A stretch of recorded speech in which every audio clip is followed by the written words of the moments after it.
First land in the US, take a deep breath. This isn't a good representation of American people. I remember arriving back in the US from Korea, and in front of us in line at the customs office or something like that was this kind Korean grandpa, and I imagine he hardly spoke any English, at least when he tried to communicate with other people. It seemed a little bit difficult, and when the customs officer was talking with him, he kept just speaking louder and louder and not really trying to understand or help him. I felt really bad that this was this man's first exposure to the US, and I hoped that he would have other pleasant experiences with other people on his visit, and I hope that's the same for you. If you have a negative experience, this is just an airport thing. I hope that you meet other people who are friendly. Tips number 2 and 3 are about restaurants. Do you use TripAdvisor when you want to look for new restaurants? Do you think that Americans use TripAdvisor when they want to find a new restaurant or a good restaurant in their city? Nope. Every American I know uses Yelp. If you want to find local places that local people have recommended, download the Yelp app. This video is not sponsored by Yelp. It's just a common thing that we use here in the US. Download the Yelp app and search for restaurants in your area, or if you need to get a haircut, maybe hairdressers in your area. TripAdvisor might be good for sightseeing, maybe some landmarks or things like that, but for restaurants or bars, for food, these types of things, we always use Yelp. So make sure that you use what local people are using, which is Yelp. Tip number 3, if you go to a restaurant or bar, you need to tip 20% if your service was adequate or good. If it was terrible, absolutely awful service, you don't have to tip at all. You could give them 10%, that's up to you. But if the service was at least normal, you need to give them 20%. In the US, the tip constitutes an essential part of the server's wage. In fact, the server's only money that they're getting are tips. So you need to give 20%. An easy way to calculate this is if your bill was $32, take that first number, 3, multiply it by 2, which is 6. And there you have 20%. $6 is 20% of 32. So you can add that together and your total bill is $38. You need to do this also when you get a drink at a bar. Typically 20% is acceptable, but if 20% is like 30 cents, the best thing to do is still to give $1. $1 is the minimum tip that is polite. I've been a server a lot, especially when I was in high school, when I was in college as part-time jobs. And if somebody left change on the table, which are coins, you felt like they were just trying to be rude to you. Because in American culture, if you leave coins, just coins, of course, if it's a big pile of coins, who cares? It's a lot of money still, but just a couple coins, it feels a little bit rude. So make sure that you give them at least $1. When you take a taxi, tip 20%. For Uber, I don't use Uber that much, but from what I've heard, it's not required to tip with Uber. Uber drivers are paid a regular hourly salary, or per ride that they get. So you don't need to tip, but you can always tip. It is always accepted. Tip number 4 is about transportation. I recommend renting a car when you visit the US, unless you're only gonna stay in the middle of the city center, like in New York or San Francisco, really close, because the US is spread out. Even in LA, which is a huge city, it's hard to get from one side to the other. Or if you want to visit Yosemite National Park, that's going to be a 4-hour drive from San Francisco. So you're going to need a car because Uber is not going to take you that far. So just think about your trip and realize that the US is really big, really spread out. So you'll probably want to budget for renting a car when you come to visit. Tip number 5 has 4 different parts because alcohol in the US is a little complicated. If you buy alcohol in the US, don't be surprised if the person who's selling you the alcohol asks to see your ID. In the US, it is very strict that you must be 21 years old to buy alcohol. And if someone looks under the age of 40, the person selling you alcohol will say, "Can I see your ID?" Even if you're 50 years old, maybe even 60, they might ask to see your ID. So don't be shocked about this. In fact, sometimes Americans get a little bit offended if the other person doesn't ask to see their ID. So for me, I'm 31. Yes, I'm 31. I'm 31. And one time I went to the store and the cashier didn't ask to see my ID. And I thought, do I look like I'm 40 years old? Oh no, maybe I look older than I am. But really the cashier said, oh, you come in here a lot, I know you. So it wasn't really a negative situation, but sometimes people feel a little bit offended in this situation. Quite interesting. So make sure you have your ID ready. Tip 5.1 about alcohol is that the person buying alcohol needs an ID, but sometimes in some stores, in some states, the cashier will ask to see everyone's ID who is present. So if you're with your husband buying alcohol, this happened to me, we were at the grocery store and we were buying a bottle of wine. He was paying for it. It's our money, but it was him who was making the transaction. The cashier asked to see my ID too. This happened to me only 2 times. One time I had my ID, no problem. The second time I didn't have my ID and she just said, it's okay, don't worry about it. So I guess this isn't too strict, but maybe if I had looked 16 years old or 15 years old, maybe they wouldn't have sold it because they don't want someone who is above 21 to be buying alcohol for someone who's a minor. We say a minor for someone who is under 21 years old because they're not allowed to drink alcohol. Do you think that people who are under 21 drink alcohol in the US? If you've ever seen a movie about colleges, the answer is definitely yes. But stores have to kind of follow these types of rules. Tip 5.2 about alcohol is that in some states, you cannot buy alcohol at the grocery store. It's kind of a state law that you have to go to a specific alcohol store to buy alcohol. So this is called an ABC store. So if you're driving and you see an ABC store and you're visiting somewhere like Pennsylvania, if you go to Philadelphia or Pittsburgh, I'm sure other states are like this too, you cannot buy alcohol at the grocery store. Sometimes there's specific grocery stores that have a little section where you can buy beer and you have to pay for it in that section. You can't pay for it with all your groceries. Just check about this in advance to make sure that if you're going to the store, you can actually get what you want to get. Tip 5.3 about alcohol is that in some states, you cannot buy alcohol on Sunday before a certain time. So in my state, in North Carolina, you cannot buy alcohol before noon on Sunday.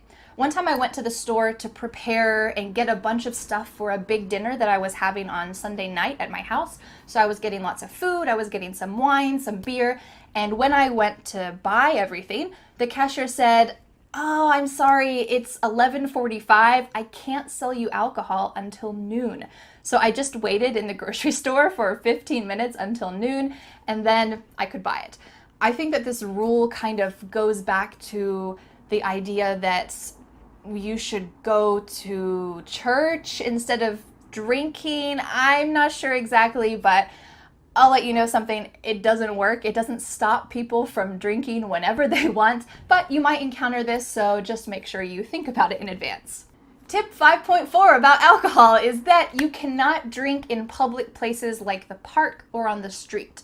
The beach is a little bit different sometimes depending on the state. And of course, some beaches might be more isolated or a lot of people drink there, so they're a little bit more relaxed about the rules. So just look this up before you go, because if you're going to a really popular beach in Miami or a popular beach in California, the rules are probably going to be different. And if you want to drink a beer on the beach, you want to be able to do that without worrying that someone's going to stop you from doing that. So just look up the rules in advance or ask your friends if they live in those areas. After hearing about all of those alcohol rules, is it any wonder that America gets called puritanical? I don't really think so. Let's go on to the next category. The 6th tip is about people. Unlike the airport, I've heard from a lot of visitors to the US that American people are generally friendlier and smilier than they imagined. I've heard Americans often described as a peach, that on the outside we're soft and easy to get to know. Maybe the first time we meet you, we'll invite you to our house for dinner. That's not uncommon. But maybe after we have dinner, if we have a great time, I might not call you for another month to get together again. It doesn't mean that I don't like you. It just means that maybe it's not a priority to get together right away. So there's some kind of hard center, maybe that's just a generality, of course. But I think that when you walk down the street, especially in medium-sized cities, if you smile at everybody in New York, it's going to be a little bit weird. But if you're in a smaller or medium-sized city like where I live, if I walk past someone on the sidewalk, I'll make eye contact. I might say, hey, maybe, depends, but it's not unusual. If you did that in a really big city, people might think, it's a little bit weird. But don't be surprised if people are pretty friendly, pretty smiley. That's kind of the typical stereotype of the US, and personally, I think it's kind of true. Tip number 7 is about health. The US gets a pretty bad reputation for having expensive healthcare, and it's 100% true, unfortunately. So if you're in the US and you have some kind of minor health problem, like you need an antibiotic or you need a couple stitches, I recommend going to a place like a Med Express. This is the brand of this type of clinic, but there's other brand names of that as well. But it's a kind of fast emergency room type service, but it's not the hospital emergency room. If you go to the emergency room at the hospital, that should be for serious issues.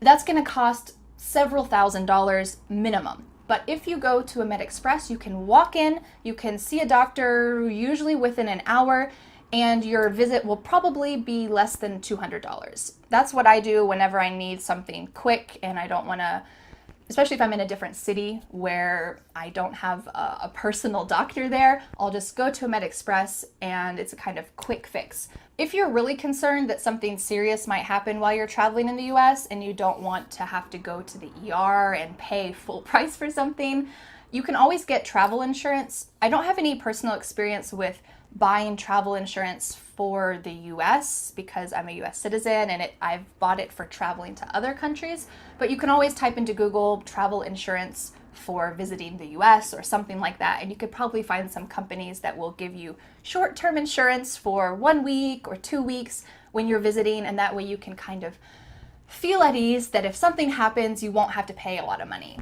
Tip number 8 is about sleeping. Of course, you could stay in a hotel when you visit the US, but it's really a great experience to stay at an Airbnb so that you can experience a real American home and feel a little more comfortable and at ease during your experience. If you've never used Airbnb, this is a service where homeowners can rent out one room in their house, their full house, or maybe they have a basement apartment, so you're kind of in a private area and the people who run this, they live upstairs, something like this. So you have access to bedrooms, you have access to the kitchen, and usually you have access to your own living space so you can feel a little more comfortable. And if you would like, you can always talk with the host. You don't have to, you can just send them a message and they'll tell you how to get in. But if you would like to get tips or advice from the host, it's a great opportunity. Usually they have a little notebook of ideas sitting in your Airbnb room so that you can see their personal recommendations, but you can always talk with them. So you kind of have this personal one-on-one advice travel tour guide who you're connected with no matter where you're staying when you stay at this type of place. It's especially good if you have kids, because for me, I have a toddler and he goes to bed pretty early, like 7:30. And usually at 7:30, I don't want to go to bed, but if you have a hotel room, there's nowhere else you can go. He's sleeping in the same room. So when you have an Airbnb, he can sleep in the bedroom and you can still spend time in the kitchen, spend time in the living space, and you're a little bit separated in that way. Personally, I really love staying in these types of places, so just make sure that you read a lot of reviews and you write a nice message to the host so that they feel comfortable hosting you and letting you into their home. Tip number 9 is about safety. Despite what you see in the media about shootings and all of this, the US is generally pretty safe. Of course, there's going to be specific areas, specific streets that you don't want to walk on, but it's generally a good idea to walk around the city center, and I recommend being alert and aware as you're walking. Don't listen to music and look at the ground. Look around you. Look alert so that if there is a bad person in the area, you're not an easy target. You're alert and aware. For me, I generally don't walk around after it gets dark in my city. I live in a pretty small city, but I don't feel comfortable walking around by myself at night. So when I go somewhere after dark, I drive my car to the destination, I get out of my car, and I walk inside to that place. I don't just wander around at night. If you come from somewhere that is extremely safe, theft, murder, robbery, all of these things are uncommon. I'm looking at you, Korea and Japan. Just be extra cautious because maybe you're not used to keeping your purse with you. When you go to a coffee shop, maybe you leave your purse when you go to the bathroom. In the US, we don't do that. So make sure that you're just a little bit extra aware, but you don't have to be scared or worried. Just be alert, aware, and try to stay with someone else if you can. Tip number 10 is about English. Let's end this video on a good note. So if you visit the US, you definitely need to use English. I imagine if you're watching this, you are a non-native English speaker because this channel is for learning English. So if you visit the US, make sure that you have a little bit prepared, mainly just some basics so that you can order at restaurants or ask some questions about safety, these kind of standard things. But overall, if you really want to use English and you want to interact with other people, this is a good chance to do it. Unfortunately, most Americans whose families have immigrated from other countries several generations ago, they don't speak that native language anymore. They only speak English. So this happened with my family. My great-grandparents came from Italy.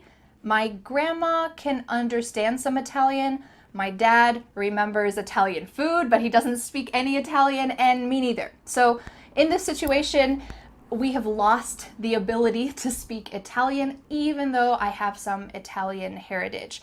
So if you are from Vietnam and you're visiting Portland, if you're from Brazil and you're visiting Texas, you're probably not going to find people who speak your native language, so it's really important to use English. 2 years ago, I made a travel survival series here on YouTube, along with a free PDF of all of the expressions that I talked about in that travel survival series. So you can click up here to watch that survival series, or you can click the link in the description to download that PDF so that when you visit the US, you can study all of those expressions, and hopefully it will help to encourage you to use English and use what you're learning. So, are you ready to visit the US? I hope that all of these tips made you feel excited, feel pumped about visiting the US. So let me know in the comments. If you have already visited the US, where did you go? And if you would like to visit the US someday, where would you like to go? I hope that your dream comes true and you get to visit. Thanks so much for learning English with me, and I'll see you again next Friday for a new lesson here on my YouTube channel. Bye! The next step is to download my free ebook, 5 Steps to Becoming a Confident English Speaker. You'll learn what you need to do to speak confidently and fluently. Don't forget to subscribe to my YouTube channel for more free lessons. Thanks so much. Bye.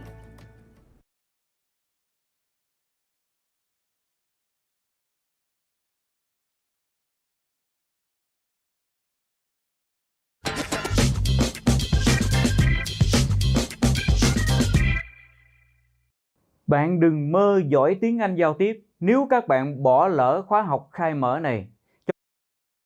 If you've been asking yourself at least once, why does it seem so easy for them to learn English while I struggle so much, then my friend, this video is for you. I guess that everyone who's learning a language knows that for some people it is so much easier to learn another language than for others. But why? Maybe if we knew the reason, we would be able to do something about it. Or maybe not. Let's find out. This video is sponsored by Lingoda. I saw and actually reposted a post on Instagram which was called "One Reason Why Some People Get Fluent and Others Don't." The idea was that those people who like to challenge themselves and accept the fact that they don't always understand everything makes them better learners in the long run because they don't view themselves as failures, while some people consider it's a waste of time and quit because they just can't deal with ambiguity. It really got me thinking. I think if we understand this better, we might use this information to our advantage.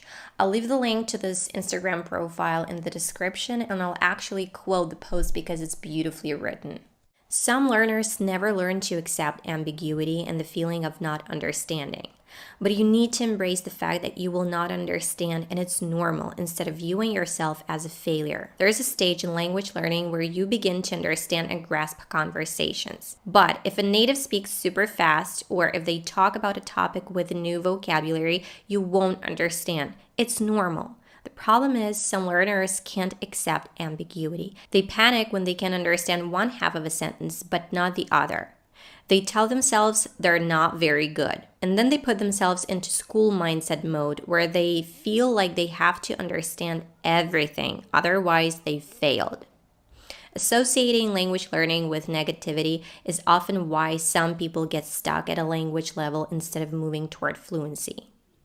If you don't feel good doing something, you'll invent reasons to stop spending time on it. Language learning takes time. You're not dumb at all.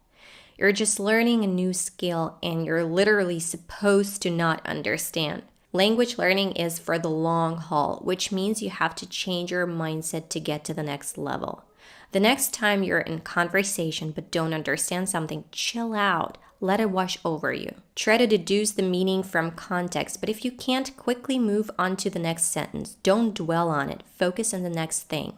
It's all part of the journey. By definition, we have to continuously confront things we don't understand in order to learn a language. The best learners just love embracing the challenge. So just relax and have fun. I mean, who self-studies a language? You must be pretty awesome. You might never understand everything, every single word and every single expression, and you most certainly won't know everything. As we all want to know and use English in the same way as native speakers know and use it, I'll reveal one huge secret to you. Native speakers don't know and don't use every single word, expression, or phrase in the English language. They sometimes don't understand people who speak with other English accents. There's just so many dialects and there's specific vocabulary that people might use in one English-speaking country or state, but not in others. So just relax. Some people also like preciseness and follow rules. They want an exact translation and explanation. This is just how their brains are wired. So when they come across this ambiguity, they resist it. Now, speaking from my own experience of communicating with native speakers, there was always a word, phrase, or expression that they didn't know, hadn't heard before, knew but hadn't ever used. Words they thought were weird or silly and something that they couldn't explain. And this is normal and not a big deal whatsoever. Never have I ever thought that they were supposed to know everything and they were bad teachers or bad native speakers. We would oftentimes Google and learn those things together, and that was awesome.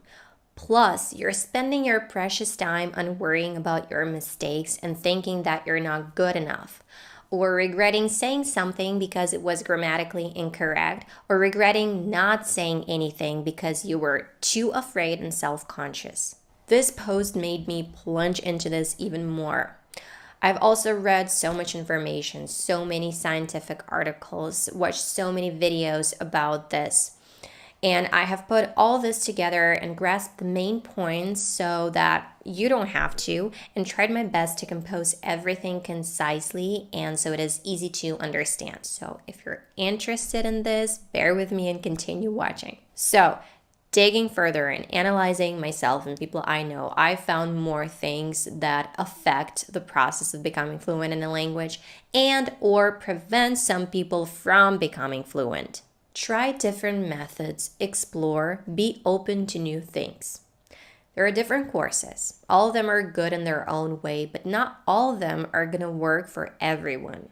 For example, I think that working on your pronunciation helps with your overall comprehension as well as with grammar.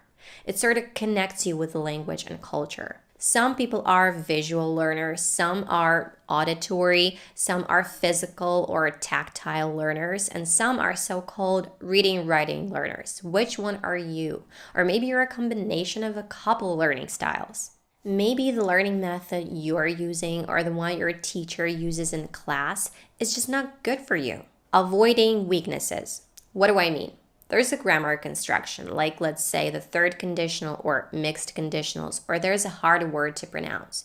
So a person might think this is too hard, and instead of trying to use it anyway to eventually master it, they avoid it so as not to embarrass themselves by making a mistake. The fear of making mistakes stops them from improving, so naturally they stagnate. I make mistakes all the time. Yeah, I don't like it, especially when this is something simple. I'm like, why? This isn't right. You know this. I make them and correct myself, but honestly, you make them less over time. But only by making them and pushing through and learning from them can you improve. And only by working on weaknesses, you overcome your insecurities. Theory versus practice. I have talked about this so many times. Reading grammar rules, writing down words, attending class, watching videos is good. But if you don't use it, don't practice, there's no use in that information. To illustrate, you might know everything about how to drive a car in theory, but only through practice and time you can become a good and confident driver. Those people who don't really sit and learn vocabulary or grammar intentionally, but have a lot of speaking practice, become fluent in a language a lot faster. Xin chào mừng các bạn cùng đến với thử thách thu gom vỏ hộp. Interest in culture and immersion in that culture, not language, but culture. I come across people way too often who want to learn English. That's it. They can't tell the difference between accents. A particular accent belongs to a particular country or region. They jump all around. They learn specifically British vocabulary while they learn how to pronounce some words with an American accent, one of because there is a variety, and some words with that same British accent. As a result, they find themselves confused. Their accent is not improving and people can't understand them. It's frustrating. Figure out what culture is closer to you, what culture you would like to know more about, what accent you lean toward more, and focus on it, especially at the beginning. Nowadays, with the internet and all the possibilities it opens up, you don't have to live in another country to learn about its culture and immerse yourself in it. Learning language is a lifelong journey. I keep repeating these words because they deliver the message really well. I'm still learning. I'm a learner just like you. Time is going to be your biggest investment on your way to fluency. Think about it this way. You are so good and natural with your native language because you keep using it every single day and you keep learning something new about your native language all the time. Now think about this. People who move to other countries and start using their second language pretty much all the time for years forget their native language. Not completely, of course, but some for sure. Consequently, it's not like you can learn English for a year or till the point that satisfies you and then just stop. Stop learning it and practicing it and expect it to not only stay at the same level, but also to become better.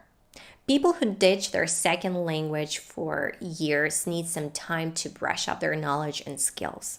One of the scientific studies held by the Cognitive Neuroscience Research Group linked to the Barcelona Science Park says that there is a positive correlation between specific speech discrimination abilities and the ability to learn a second language, which means that the individual ability to distinguish the specific phonemes of the language, both in the case of the mother tongue and in the case of other languages, is without a doubt a decisive factor in the learning process and the ability to speak and master other languages.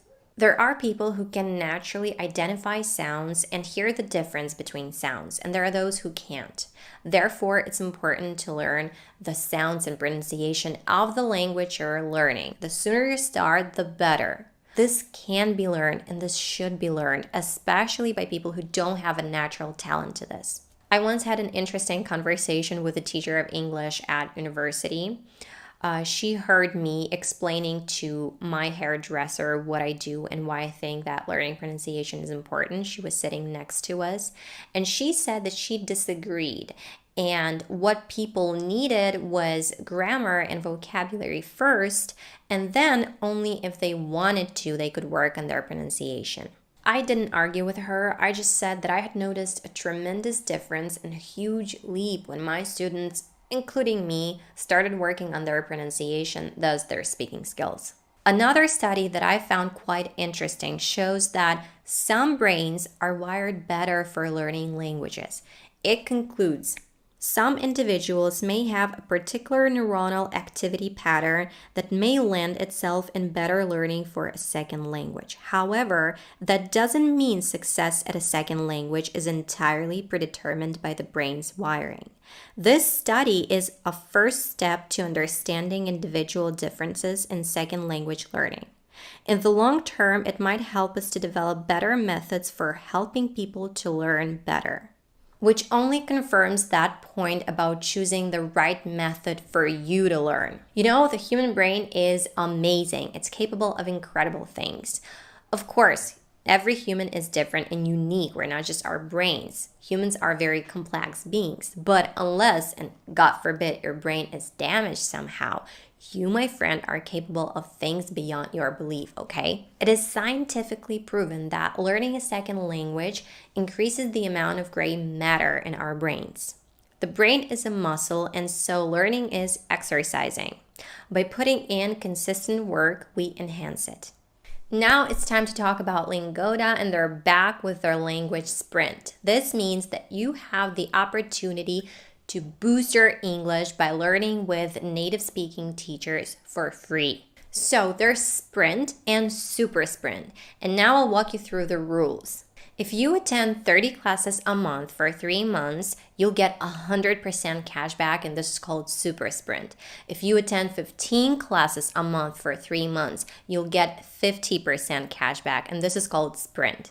So it's like a challenge. You're going to be learning English for 3 months.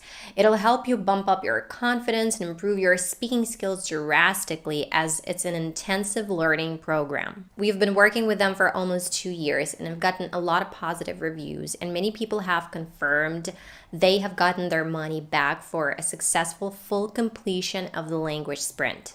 The sprint starts on April 28th, 2021, but you need to sign up for it before April 16th. There is a $59 deposit when you sign up, and each plan will be paid in 3 monthly installments. But if you attend all of the required classes, you will be fully refunded together with the deposit. If you do decide to sign up for the sprint, I have a $12 discount code for you on the deposit that you see on the screen, and it'll be in the description box as well.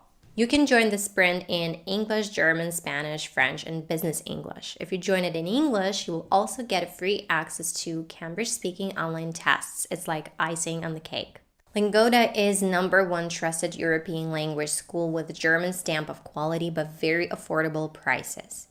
Even if you don't manage to attend all of your classes, you'll end up paying from €10 for a small group class with a max of 5 students. You can learn anytime 24/7 with proven methods and expert design curriculums that deliver real results. But hurry up, because places in the sprint are limited. To conclude the video, this is just information for you to think about and take into consideration, and this is for you to decide what to do with it. You don't have to agree with me and all those people that I referred to. However, I'm sure that I managed to shed some light on this.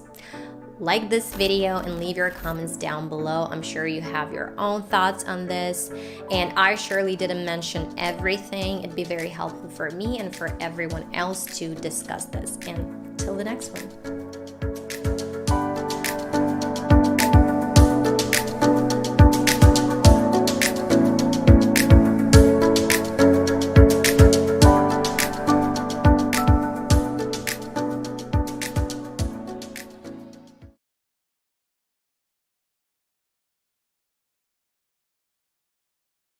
Thật là sung sướng khi được sống nơi đây.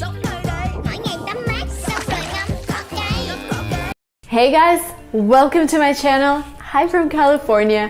Today we're talking about 100 most common English words. If you're interested in learning words that make up 50% of all written English, please continue watching this video. And now we're gonna go through those words. I'm gonna give you examples, I'm gonna give you context, because the best way to memorize a word is to see it in the context. So let's go. Now number 1, time.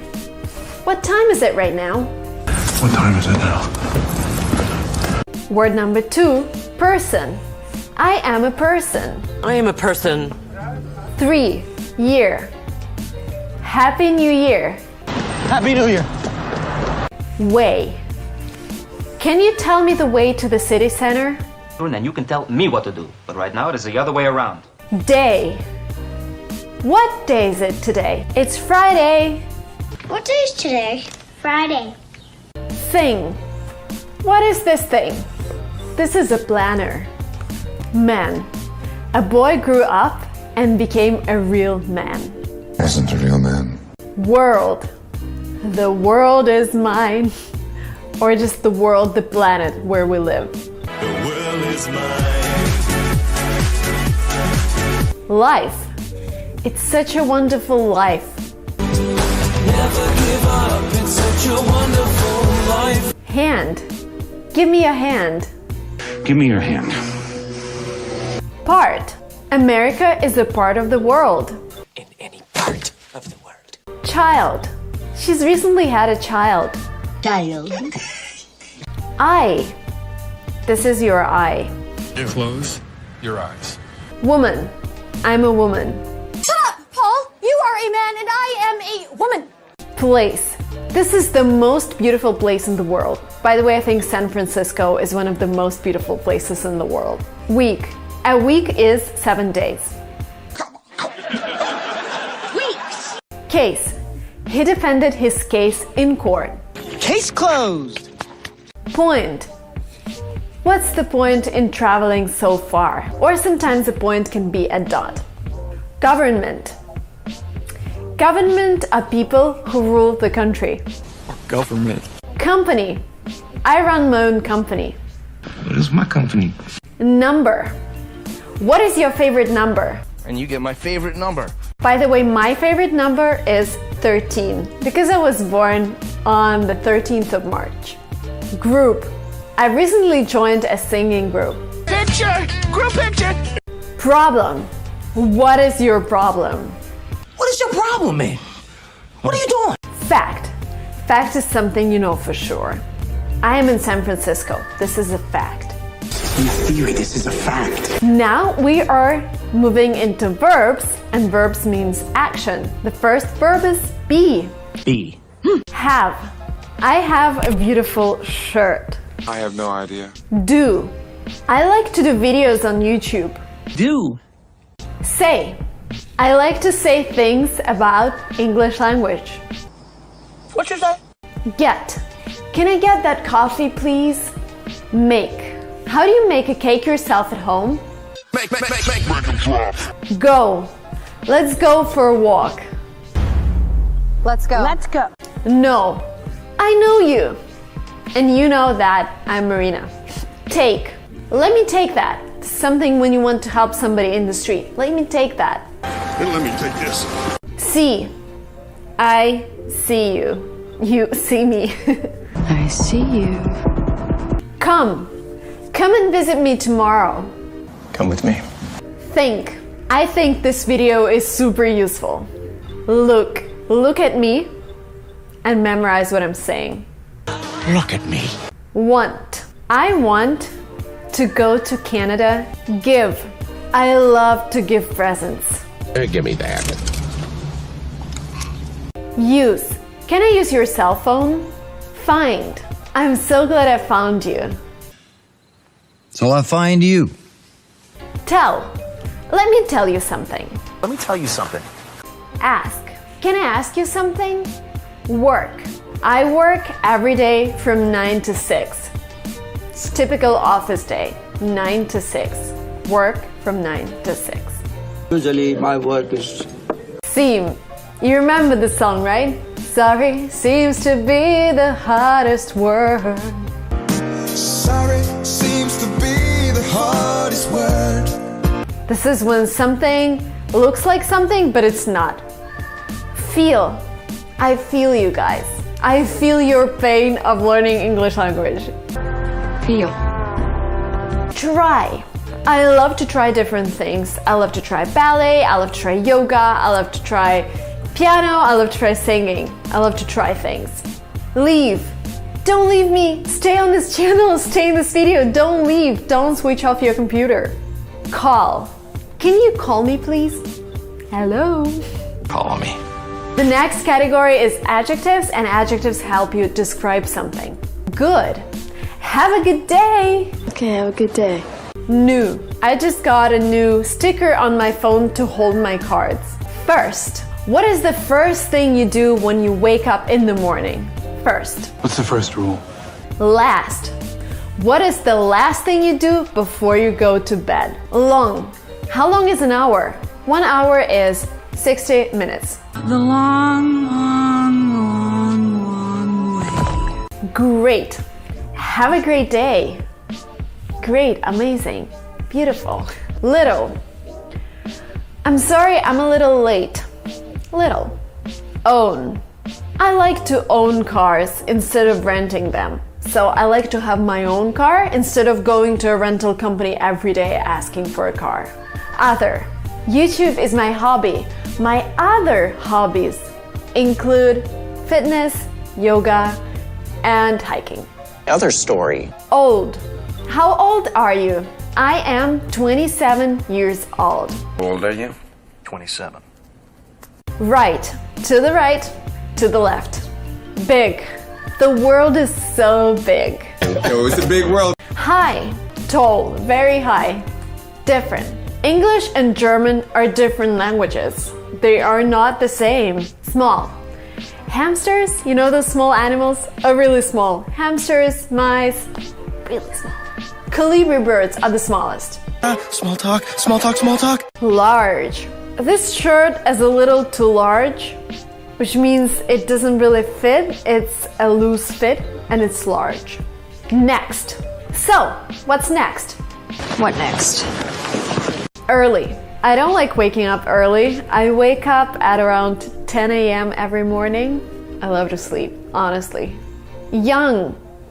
She's very young. She's just 14 years old. She is a lovely young lady. Important. This is an important video because during this video you learn 100 most used English words. Few. I have a few good friends, which means I have some good friends. I know a few moves. Public. I love public speaking. I love talking to people. Some people are afraid of public speaking.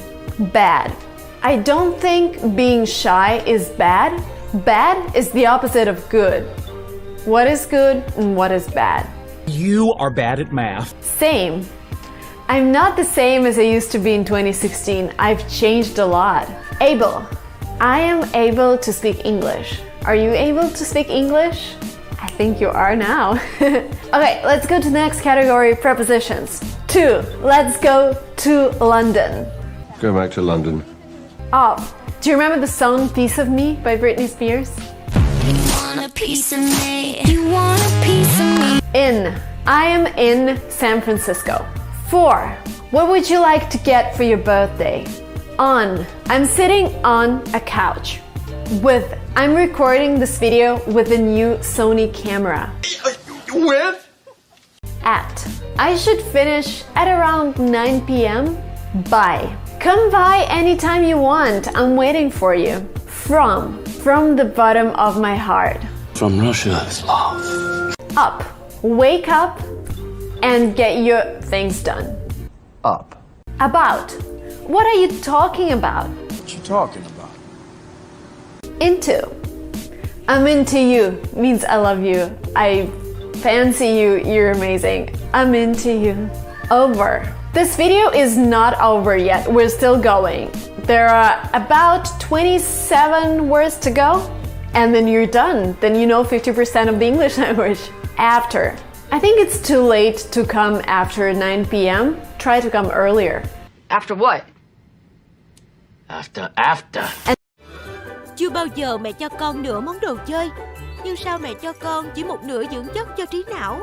Vì vậy, mẹ chọn Alphagro A+4 với DHA cùng MFGM hỗ trợ phát triển thông minh và cảm xúc. Alphagro A+4.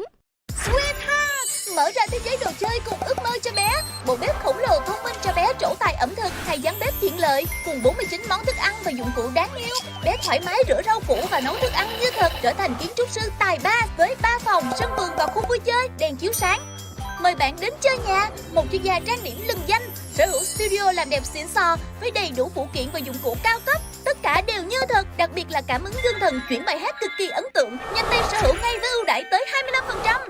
And now I will just go through the parts of speech that are left, and they belong to different parts of speech. So let me just mention those to you. The, and, a, that, I, it, not, he, as, you, this, but, his, they, her, she, or, an, will, my, one, all, would, there. And the last word is there. If you have been watching attentively, you might have noticed that I've named a little more than 100 words, and I actually named 114. That's why, because I wanted to include more nouns. This is 50% of all written English, and I congratulate you on reaching this milestone. Now you know 50% of all written English. Let me know, guys, if there were words that you didn't know. Let me know if you enjoyed this video by hitting like and subscribing to this channel. Hey guys, welcome to my channel. In this video, I'm gonna give you top 50 English phrases that you can use in your everyday life. So if you are just about to embark on a journey to an English-speaking country, you can totally use these phrases. If you have been learning English for a while and you want to resume learning, this is the best video to start with. So let's go, 50 phrases in English. How's it going? How's it going? So you meet someone and you tell him, how is it going? Phrase number 2, when you haven't seen somebody for a while, you tell him, long time no see. So that means that you haven't seen this person, maybe weeks or months. Long time no see. Phrase number 3, if you want to ask him, what have you been doing? You ask, what have you been up to? So what was going on in your life? What have you been up to? Phrase number 4, if everything is going well, you can just answer, can't complain. Everything is pretty cool. Can't complain. Next phrase, somebody tells you something and you haven't really mentioned it in the conversation, like they guess somehow that you have a new job, and you ask him, how do you know? Where did you get the news? Like, how do you know? If somebody tells a cool joke, you can tell, that's a good one. That's a great joke. So the phrase is, that's a good one. If you want to thank somebody, you can say, it's very kind of you. Thank you so much for doing that. Oh, that's very kind of you. It is very kind of you. If somebody was trying to help you but couldn't reach the result, you can say thank you anyway. It doesn't matter, but thank you anyway. Thank you for your effort. No, thank you anyway. And another phrase that I use in my emails, sometimes when I haven't asked for a person, I ask and then I say in the end, thank you in advance. Which means that I really hope that you're gonna do it, so I'm thanking you in advance. Thank you in advance. If somebody made a mistake and he's really upset about it, you can just say, no worries. No worries. No worries, which means don't worry about it, it's fine. No worries. Imagine you came home and there are all of your friends sitting on your couch and you're like, what's going on in here? Like, what are you doing here? What is going on? If you didn't catch something or didn't understand the person, you can always ask, did I get you right? And then go ahead and explain what you got. Did I get you right? If you ask somebody not to be upset, not to cry, you can say, don't take it too hard. Don't take it to heart. Like seriously, don't be so upset. Don't take it too hard.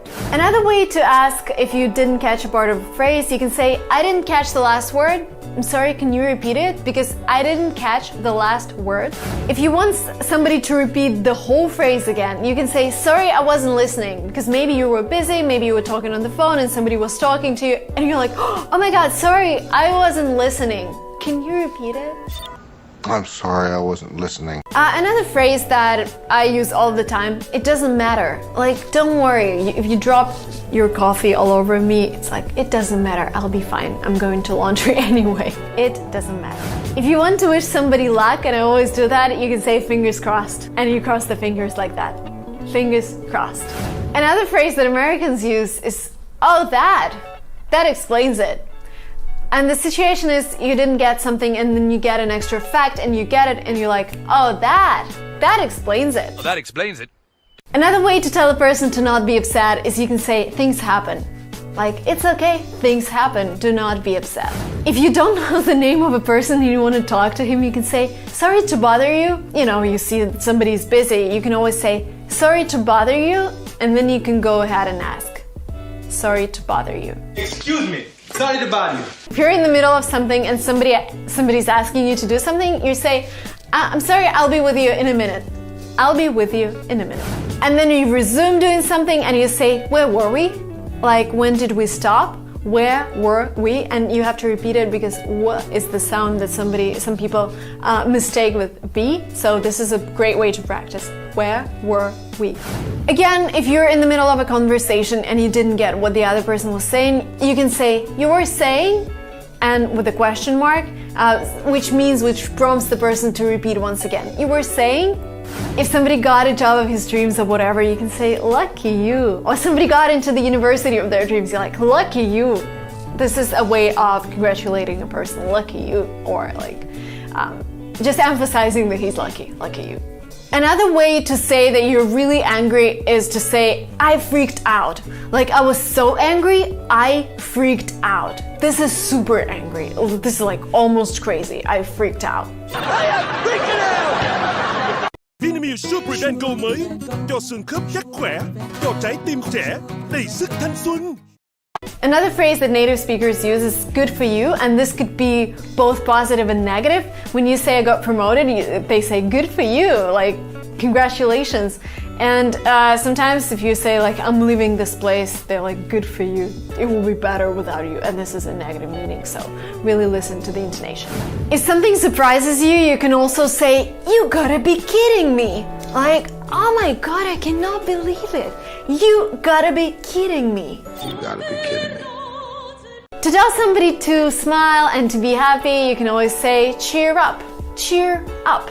If you want somebody to stop like crying and complaining about something that is not happening, you can say, come on, you can do it. Come on, Tori, you can do it. Like, come on, you can do it. You can pass the TOEFL.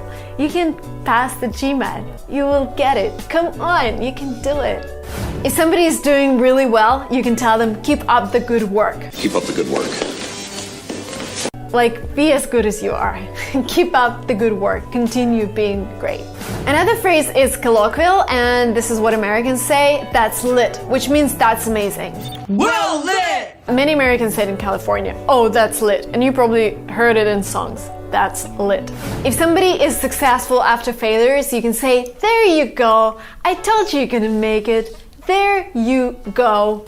If somebody's asking you if you're tired and you want to say you're not tired at all, you can say not a bit. I want to continue. I'm not tired, not a bit. When somebody is asking you, are you sure, and you're pretty sure, you can say there is no room for doubt. There is no room for doubt. In America, if you want to SMS somebody or send them a message, you say text to text. So I'll text you means I will send you a message through WhatsApp or Telegram or Messenger, whatever you're using. I'll text you. Just text me or I'll text you. Again, to cheer somebody up, to tell them to not be upset, you can say it's not worth it. Like, why are you crying? It's not worth it. You're so much better than the problem you're crying about. It's not worth your tears. It's not worth it. I personally love the phrase you rock, which means you're amazing. Oh my god, you rock. No, you rock. No. You've done an amazing job, you rock. If somebody's not working really well and you want them to work harder, you can say you should go an extra mile, which means like work harder. You should go an extra mile. Another way to say the very same thing, you can say step up your game. Like work harder, work better, step up your game. If somebody's crying and doesn't want to do things, you say pull yourself together. Like literally take yourself and pull yourself together. Stop working, stop crying, pull yourself together. Hey, calm down. Pull yourself together. Another phrase that I love, you sold me. Because sometimes people describe their trip or somebody they bought and they describe it as so well and they're like, I want to buy the same thing. And I tell them, you sold it, you sold me, I want to buy this. All right, you sold me.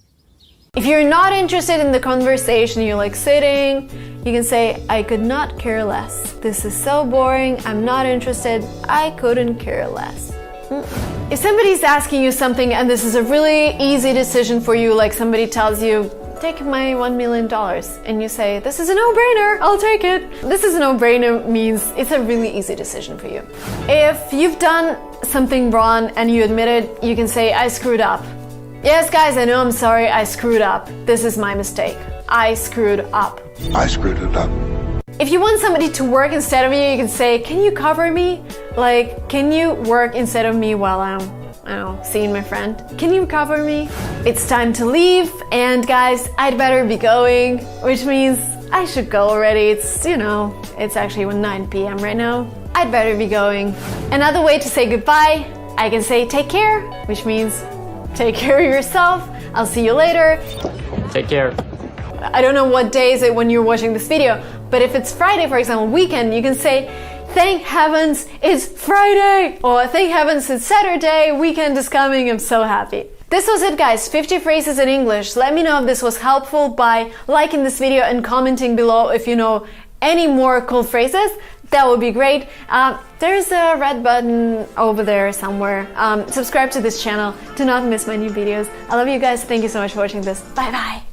Hey guys, welcome to my channel. Today is a very important video because we will teach you 12 tenses in English in 15 minutes. And 12 tenses is all you have in English. So take your exercise books, get ready to write things down because this video is really important. Let's do it. I am here with Benia today, and Benia is a professional English language teacher, accredited and really top level. So you're gonna get the best information today. Very important information to share. A lot of people think that 12 tenses is too much, but if you look at them in a logical way, it's actually really simple because you have present, past, future, and then you have different tenses on top. You have simple, you have continuous or progressive, you have perfect, and you have perfect continuous.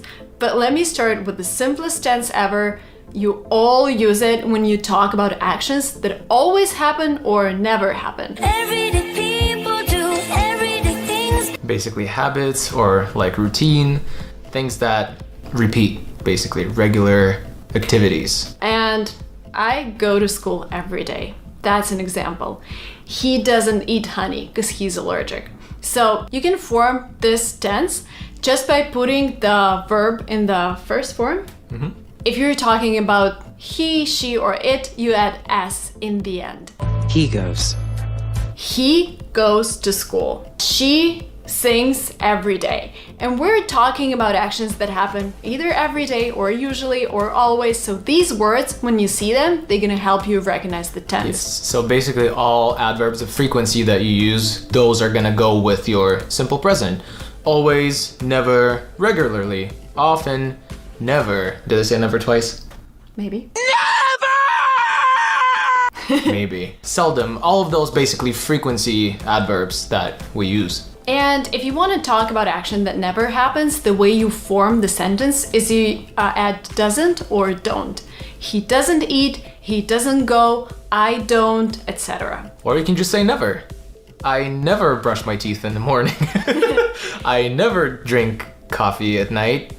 I never eat honey. You can also use never instead of that. Never, never say never again. Okay, the next one is past simple. And past simple is actually very simple. Wow, that was funny. Basically, you just talk about a single event that just happened in the past, and that's it. It does have a bit of specificity to it when you talk about certain things in the past using simple past, because that's the tense that requires the most details about the event that happened. So you're gonna say, I went to the movies. People are gonna expect more details when you say it like that. Like when, where, what movie did you see, with whom? Answer my question. Think of it as just a tense that you use to describe very simple, very, just easy past events, but keep in mind that people might inquire about some details of that event. Can you give me the details? It's important. So to form simple past, you're gonna want your verb to be in the second form, which is called a simple past form, or past simple form, however you like it. And basically, if it's a regular verb, you're gonna add ed, and if it's irregular verb, you're gonna use the second form. And you have to learn them. Conjugate the verb. And if you want to talk about an action that didn't happen, you add didn't. He didn't go there. She didn't do that. But she didn't do anything. And this is basically it. So when you have didn't, your verb is in the first form. Okay. Simplest future tense that is really easy to form because you add will and then the verb in the first form. But you use this tense when you have a spontaneous decision. For example, you sit in a restaurant and the waiter brings the check and you're like, I'll pay. I'll pay. So this is a spontaneous decision. Or maybe you talk about actions in the future that you're not sure about yet, but you're planning. I will go to France in 2 months. I don't have the plane tickets yet, but we talked in our family and we decided that we're gonna take this trip. So I will go to France in 2 months. There's a maybe there. Maybe I'll go to France. If you want to say maybe, if it just rolls off your tongue, that's probably simple future for you. Let me say, maybe. Let's go on to progressive tenses, and progressive tenses describe actions that were in progress. So we talk about longer actions. And action! L'Oreal Glycolic Prime mới với Glycolic Acid giảm 57% thâm nám. Thử ngay! The way you recognize this tense is by ing ending of the verb. Let's talk about simple progressive. I am recording this video. This is a present progressive tense that talks about an action that is happening right now. I'm making this video for you guys. We're sitting here together with Venia. And the way to form that is your be form, so either am, is, or are, and your verb with an ing ending. We are filming. Are would be the be form, and then filming, verb plus ing. In filming a movie here. And another way to use this tense is to talk about events that are going to happen in the future and you're 100% sure. I'm going to Korea in a week because I've already booked my flight, I've already booked my hotel. There's like 99.9% chance that I'm going there. You can use present progressive to talk about events that are going to happen in the future. Sounds fun. It is fun. Will be in the future. There are quite a few tenses that you can use to talk about different types of future. It's just a little more, it's a deeper level of complexity for sure, and we won't be able to cover it in this video. But guys, there's an announcement that we would like to make. Attention, please. We are starting a course, an online course together on English tenses. Everything you need to know about English tenses in all details. Because Vinny is he's like a tenses pro. So we're talking about this 12 tenses, but you're already noticing that one tense can be used in different circumstances. And in order to understand it, you just need to dive deep into English language tenses. So the link will be below. Please sign up and we'll see you during the course. And now let's continue with future progressive. And future progressive tense is used to describe events that are gonna happen for a long time in the future. I will be swimming hopefully in the Pacific Ocean in a couple of hours because we're in LA and it's really hot today. So I am describing an action that is going to happen for maybe like an hour or 2 hours, and I'm specifically concentrated on its duration. So I want to emphasize it's going to be a long action. So again, I use will and the ing form of the verb. We'll be making the first turn in a few minutes. And past progressive. Past progressive has the same idea, it's the same kind of function. You want to show an action that lasted for a long time in the past. Usually we use past progressive when we have two different events happening in the past. One starts and goes for a while, and then the other one interrupts it. That's the most popular way to use past progressive. So for example, I was showering when somebody rang the doorbell. So basically, shower took me quite a bit of time before somebody rang the doorbell. So that my long action got interrupted by a shorter one. So that would be the most popular way to use past progressive. You came into my apartment last night while I was sleeping? Okay, now we're moving to a group of tenses that is called perfect. And I'm gonna talk about present perfect. Perfect! I love what you said in one of the videos that we did together for this channel. Some people think that present perfect is a past tense, but it's actually not. It's present because it emphasizes the result of an action. I have showered this morning and I'm feeling fresh and clean. and I am concentrating on the result. I'm not concentrating on an action. It doesn't really matter if I took a shower at 7 a.m. or 8 a.m. or if it was a bath. I'm just concentrating on the fact that I'm clean, and the way I'm emphasizing this action is just talking about the events that I've done to get this result. I've seen 3 movies in my life. So, this is a very important thing. I just realized it after speaking English for like 20 years, and thank you so much for that. The words that point at perfect tenses are ever, never, since, already, yet. I have never been to Korea. I am concentrating on the result, and this is a present result. I have never visited this country. Never been to a place like this. Yeah, so basically the perfect tenses, they are not what they seem to be. So if you say, I have eaten, it doesn't really mean the actual event of consuming food, right? That would be your simple past. I have eaten has like kind of a subliminal message that says, I'm not hungry. That's basically when you say I've eaten to a native speaker, all they hear is I'm not hungry right now. Think about it like that. I have eaten some mushrooms.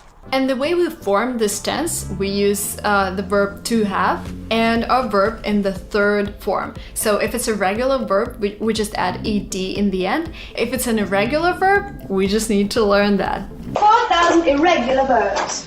So what I like about the perfect tenses is that they all have the same set of tools and they just shift through space and time basically. So think about present perfect right now. Take that function and drag it to the past.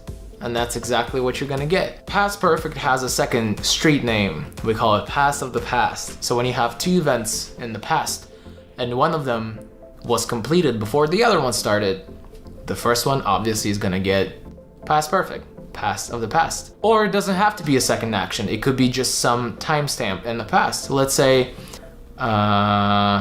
this time yesterday, I had already eaten breakfast. So I'm just saying that yesterday at this exact time, I wasn't hungry. Or you can say by a certain point of time in the past, like by July, I had already visited 12 countries, for example. So I'm concentrating on a result that was complete by a certain point of time in the past. Same thing with the future perfect. I will have been to Korea by September. So in September 2018, I can sit down and say that, yeah, I have this result, I have been to Korea. But because we're in August right now, I will have been by September. So again, by a certain point in the future, I will have some particular result. So basically, when you want to talk about the results that you don't have yet, that's the one that you use. But you know a certain point in the future when you're gonna have that result. Of course, yeah. Perfect. There are certain moments in time. And the last set of tenses. You see, it's really easy when you have this mathematical structure, when you have this table in your head and on the screen as well. So we're going to the last column, which is perfect continuous. Or perfect progressive. Or perfect progressive. How you want whatever to you call it. These are the easiest ones. Congratulations. So basically the main goal of those is to summarize time spent doing something, if it's either in the present, past, or future. So let's say you're doing some kind of activity and it lasted for a while, right? And you're so proud of yourself that you just want to take a moment and be like, look, today is my anniversary. Today I have been learning English for 9 years, right? You're just so proud that you really want to emphasize time spent on that particular activity. And today's the day, right? That's present progressive. I have been waiting for this for a long time. Past progressive is exactly the same, but today's my 9th year anniversary. But this time last year was my 8th year anniversary. So I want to say, look, remember this time last year? I had been learning English for 8 years only. So naive, so little, so young, right? Same thing, just at a different point in time. Kèo nào tới cứ ới go right, đặt nhanh đón lẹ, bao bạn nằm chuyến đầu tiên. Had you been drinking? And then we just drag it to the future, same thing, right? So by, let's say this time next year, I will have been learning English for 10 years. So basically you're kind of like pausing your event for a little bit and taking this moment to like just take in and congratulate yourself on the time spent doing a certain activity, if it's, you know, present, past, or future. And the way to structure that is pretty simple. So present perfect progressive, you're gonna say, I have been learning. So it's gonna be have been and your verb with ing added to it. For the past progressive, it stays pretty much the same. You just have to change have to had to indicate the past.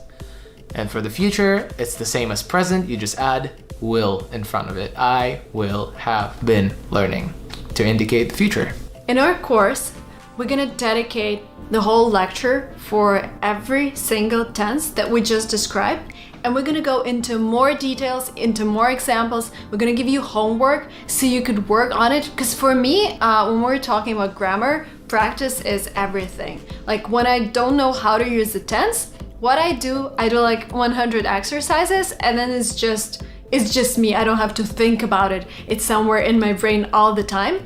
So this is what we're gonna do on the course, do a lot of exercises, a lot of practice, a lot of explanations. So if you are interested in learning English language tenses and becoming perfect in your English, so we'll see you during that course. The link is below. If you're not yet subscribed to this channel, please hit subscribe. There's a red button below and like this video if this content was useful. I hope you guys enjoyed it and I hope you've learned something. We'll see you soon. Bye bye.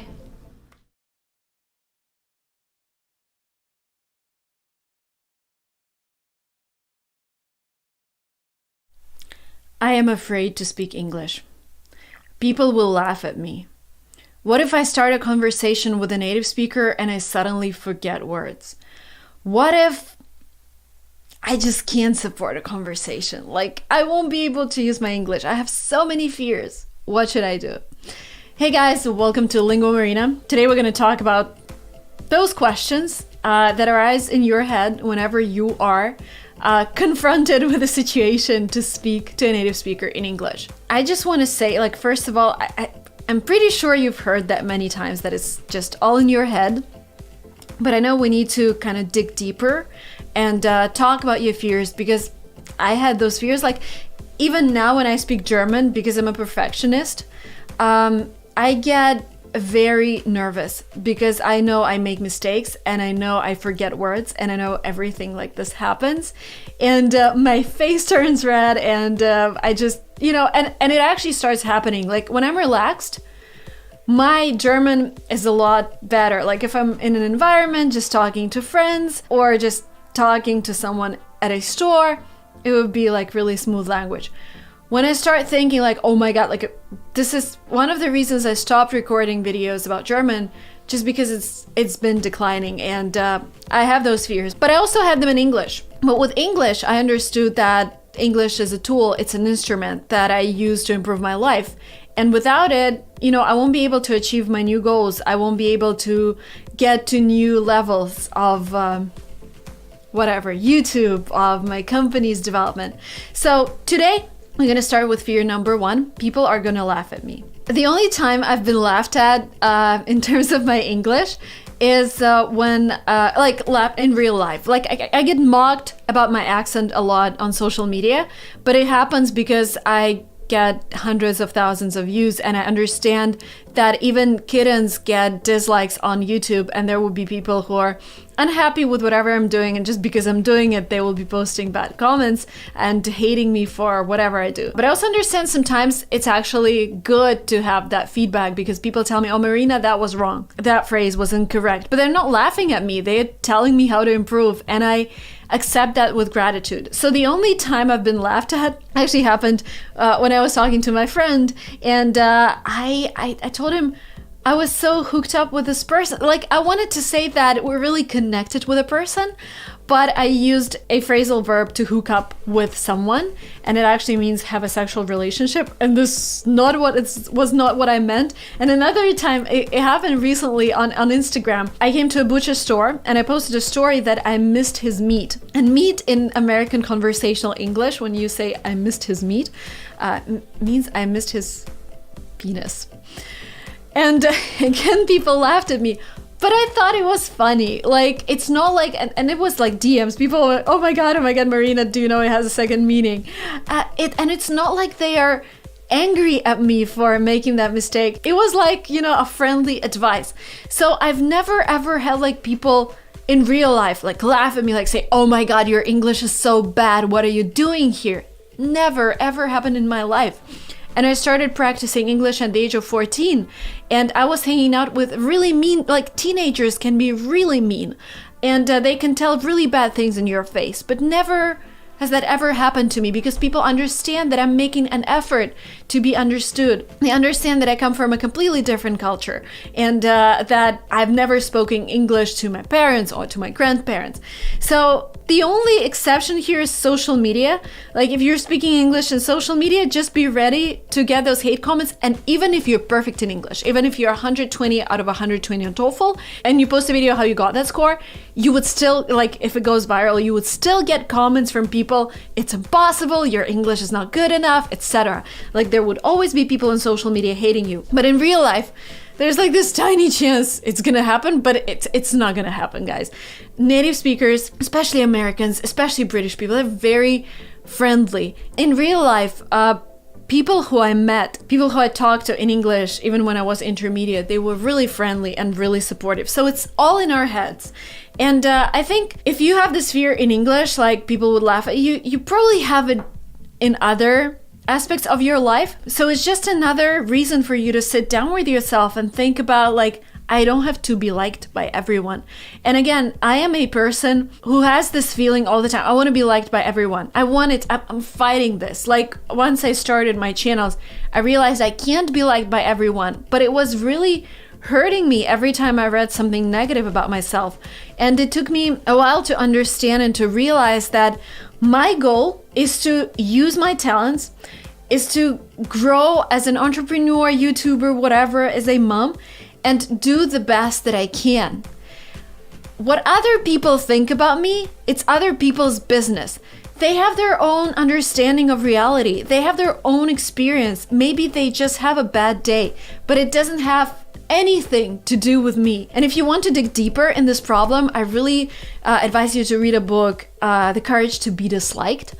It's like one of those books that I started reading last year. I think last year I had this, I don't know, personality crisis, but I was like, I don't want to do this. I don't want to do that. I'm afraid to do this because people would comment and they would be unhappy with what I do. And I started just doing a lot of psychological research and I started reading a lot of books, and that was one of the books that really, really helped me. Like it just talks about how you can't control other people's emotions, you can't control what they think of you.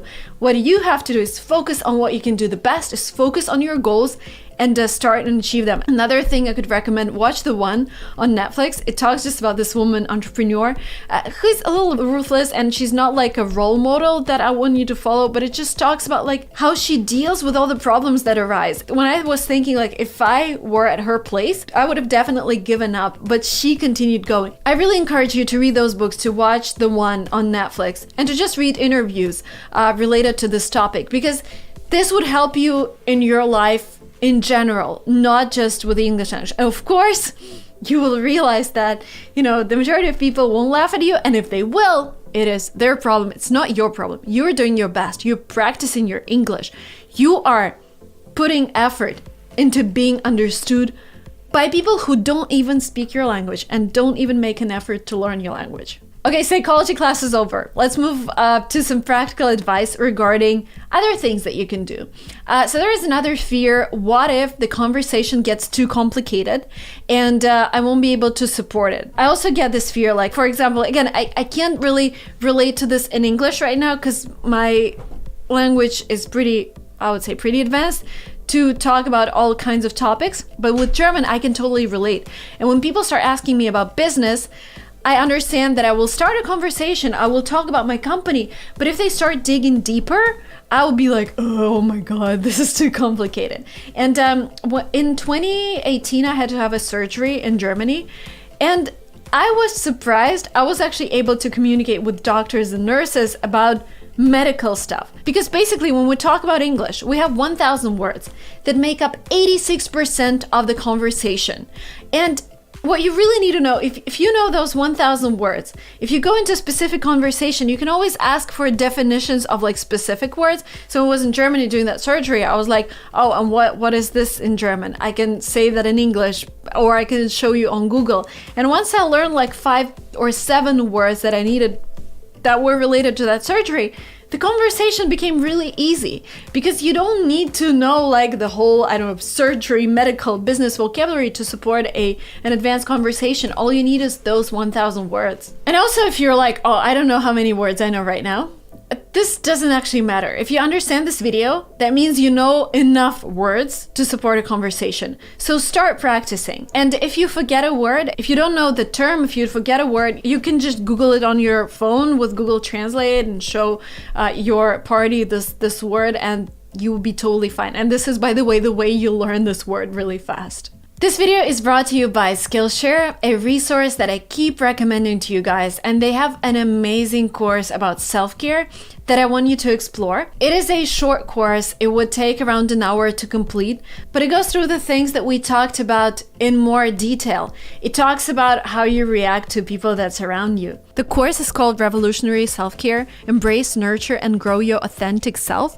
And it talks about things that we've already talked about in this video in more detail, like how to take risks, how to ask for help, how to find your authentic voice, how to be yourself instead of trying to follow other people's guidelines, instead of trying to do things that other people expect you to do. Just follow your gut. Like, check out that course. And if it's the first time you hear about Skillshare, Skillshare is this amazing online learning community for creatives where millions of people come together to take the next step in their creative journey. Explore new skills, deepen existing passions, and get lost in creativity.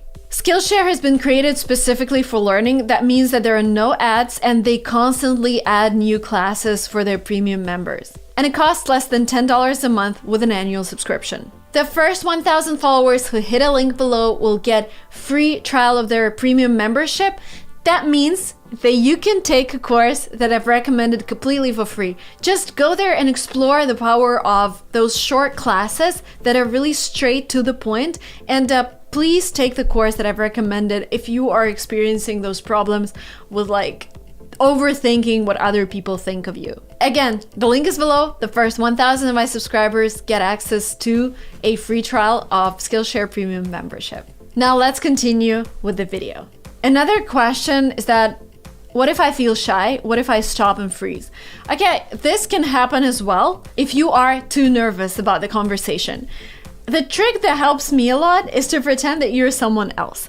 Because again, stopping and freezing has to do something with what's going on with you internally. Like maybe you're again thinking that people are gonna laugh at you. And just there are so many thoughts in your head that you can't just process them. So imagine that you're a different person. You probably, if you're speaking to a native speaker, you're probably in a new country, nobody knows you, and once this conversation is over, you will part ways with this person. So try to pretend you're your favorite movie character. Try to pretend you're an American if you're in America. Try to pretend that you are this famous blogger that you really, really like. I don't know, try to pretend to be someone else just for this conversation. It just lets your fears go, and it helps you become more confident when you speak. What if I offend someone? That's another fear. And one thing I want you to remember here is that when we talk to a person, people pay attention to our body language, to our facial expressions, to our emotions. And even if you say something incorrectly in English, they would understand you didn't really mean it. And also they would understand, like if they tell you about something and you're like, you don't understand, but you just say yes. And a lot of times people will tell you, but you didn't understand, right? And they would explain in another way. It's okay to say, oh, I didn't mean that. Sorry, was that offensive because my English is not good enough? It's okay. But if you're smiling, if you're open, then people will understand 100% that you didn't mean to offend them. That it was like, oh my God, I'm sorry. That is something that we're used to in our culture, or I mixed up the word, people would understand. Now let's wrap up this video with a couple of tips. If you have an important conversation in English coming up, maybe you have an interview with a university, or I remember when we were preparing for Y Combinator interview, it's an accelerator here in Silicon Valley, the worst mistake that you can do is actually overthink. It makes sense to prepare. It makes sense to go through questions that were asked before in this kind of environment, like go through questions that universities ask during the interview, go through questions that people are normally asked, etc. But I would say take your time, prepare for 2 hours, but don't take too long, because when it takes too long, when it takes days, we over prepared for a Y Combinator interview, and instead of relaxing before it, instead of just catching the vibe of Silicon Valley, we were just brainstorming how we're gonna fight that small company that is trying to do the same thing, and people there didn't even know about it. And like now when I look back at it, it's important to know what you're talking about, like to tell your story, to tell, I don't know, why you're interested in this or that university, this or that subject, but don't overthink. Like, they would probably ask basic questions, or if they ask some complicated questions, it is almost impossible to predict what they're gonna ask. So learn some basic things, but then let yourself relax. Watch something in English. Just put yourself into that environment before the conversation or before the test, so that your brain switches from your language into English. It will be a lot easier. The next tip, be nervous and do it anyways. Michael Jordan once said, being nervous isn't bad. It just means something important is happening. So my tip here, and I did an interview with Justin Khan on Silicon Valley Girl, and he said, don't be afraid of your emotions, don't suppress them. Tell yourself, okay, I am nervous about this conversation I'm gonna have in English. It is fine. I understand that I'm nervous because it is an important conversation. I understand that my English is maybe not good enough and I haven't practiced a lot, but I'm gonna do it anyways. And I'm gonna use this conversation as practice. And after the conversation, I'm gonna sit down and think what was good and what was bad. I was really bad at like analyzing things afterwards because I'm this perfectionist, and when I shoot a video I don't want to see it just because I understand I could have done better. And this is an endless process, but I actually taught myself to look at numbers. I taught myself to actually sit down and think what I did wrong and what could be done better, and it helps a lot with your progression. So after the conversation, sit down with yourself and think, did I do everything I could do? And if not, you know, just have some tips for yourself for the next conversation. And I have this note in my iPhone where I just put in things that I could do better in my videos. And I have those tips that I always look at before an important video, and just remind myself that I make those mistakes. It is okay. It's good that I know about them, and I'm gonna be better in the next video. The next tip, do it until it feels normal. Just keep having those conversations in English. Keep being shy, keep being nervous. At some stage, you're gonna be tired of it, especially if you're in an English-speaking country, or if you're applying to universities. Like, I have a lot of people here in the US who are applying in the universities, mostly children of my friends. Oh my god, I'm so old. But they're applying to like 24 colleges at once. And you know, interview number 10, you just get tired of it and you just get used to it and you don't feel nervous anymore. So keep doing. Also, adopt the growth mindset, something we've already talked about. Like, I am bad at speaking English. My accent's not good enough yet. But I'm using this as a way to practice. And I'm using this exact conversation as my way to improve. Learn to laugh at yourself.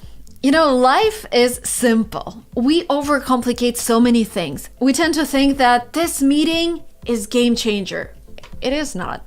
You can always do another meeting. There's so many people in the world. There's so many opportunities. And if you don't get any result from the upcoming conversation, doesn't matter. You can do a lot more conversations. The most important thing is that you have yourself, you have your time, you have your brain that helps you speak English.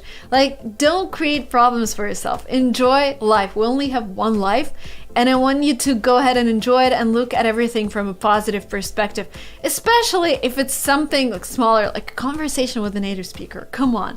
It's gonna be fine. Life is easy. Smile. Tell yourself that if not today, you're gonna make it tomorrow. If not tomorrow, you're gonna make it in a week. It is fine. You'll get there. Thank you guys so much for watching this video up to the very end. Please subscribe to this channel, and if you have friends who are struggling to speak English or any other language, please share this video with them, and I'll see you very soon in my next videos. Bye-bye.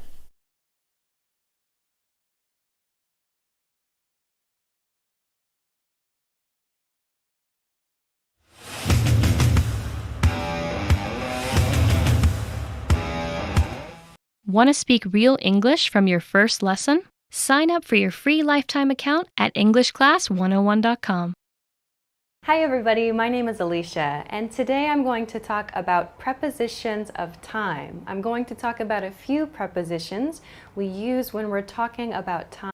Hi, I'm Vanessa from SpeakEnglishWithVanessa.com. Are you ready to practice speaking in English with me? Let's do it.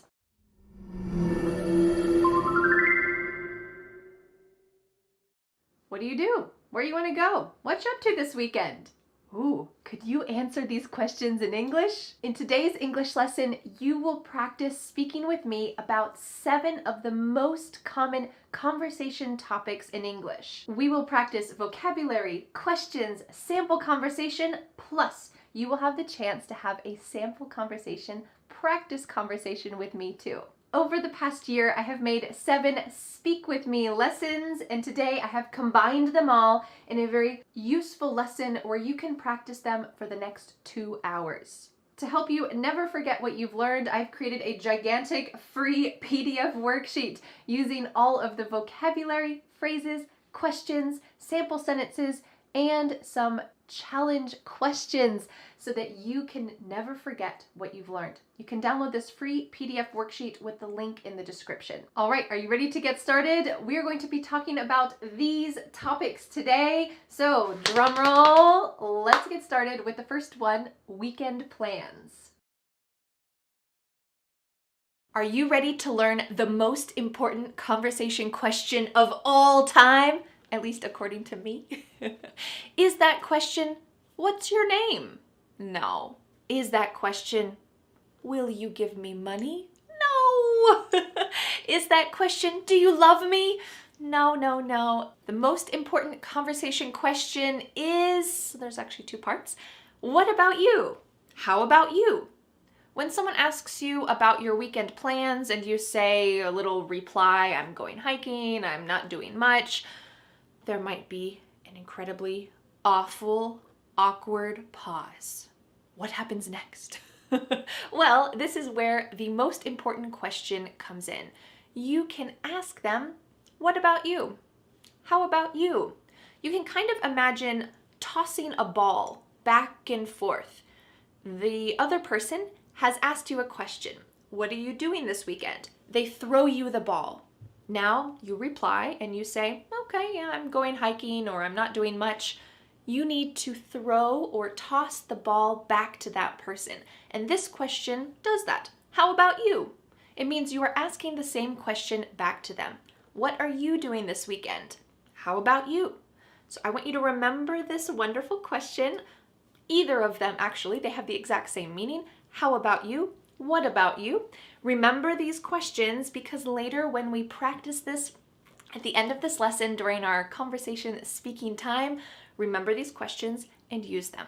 All right, let's go to some common vocabulary that you can use to talk about weekend plans. Brunch. Many Americans love brunch. The word brunch is a combination of breakfast and lunch. And that's because we usually eat this on the weekends, maybe a Saturday morning or a Sunday morning, between 10 a.m. and 2 p.m. It's a time when you could eat either breakfast or lunch, and it's usually a long social event. So you might go out to brunch with your friends or have your friends to your house to eat brunch. My friends and I are meeting at our favorite brunch spot on Sunday. Great. It's a restaurant where you can eat breakfast type foods, usually with some kind of alcoholic drink like mimosa or something with fruit in it, or maybe some champagne in the morning. And you can eat this in the company of your friends. Another common weekend word is social butterfly. A social butterfly refers to someone who makes a lot of plans. They are flying around to another event, to another activity. They're always doing things, usually involving lots of other people. They are a social butterfly. If you are a social butterfly, probably the year 2020 with lockdowns and all of these things were probably really difficult for you because you love to get together with other people and always be active. So we can use this in a sentence like this. My friend is a social butterfly. She has invitations to 3 brunches and 4 afternoon teas. Amazing. What if you are not a social butterfly? What if you are the opposite? Are you a unsocial caterpillar? No, it means you are a homebody. Your body likes to stay at home. I'm a homebody. She's a homebody. Someone who enjoys just doing things slowly and staying at home. They feel most comfortable in a comfortable place at home. You could say, my friend is a social butterfly, but I'm more of a homebody. When I get together with friends, I would rather have dinner at my house and then play games here.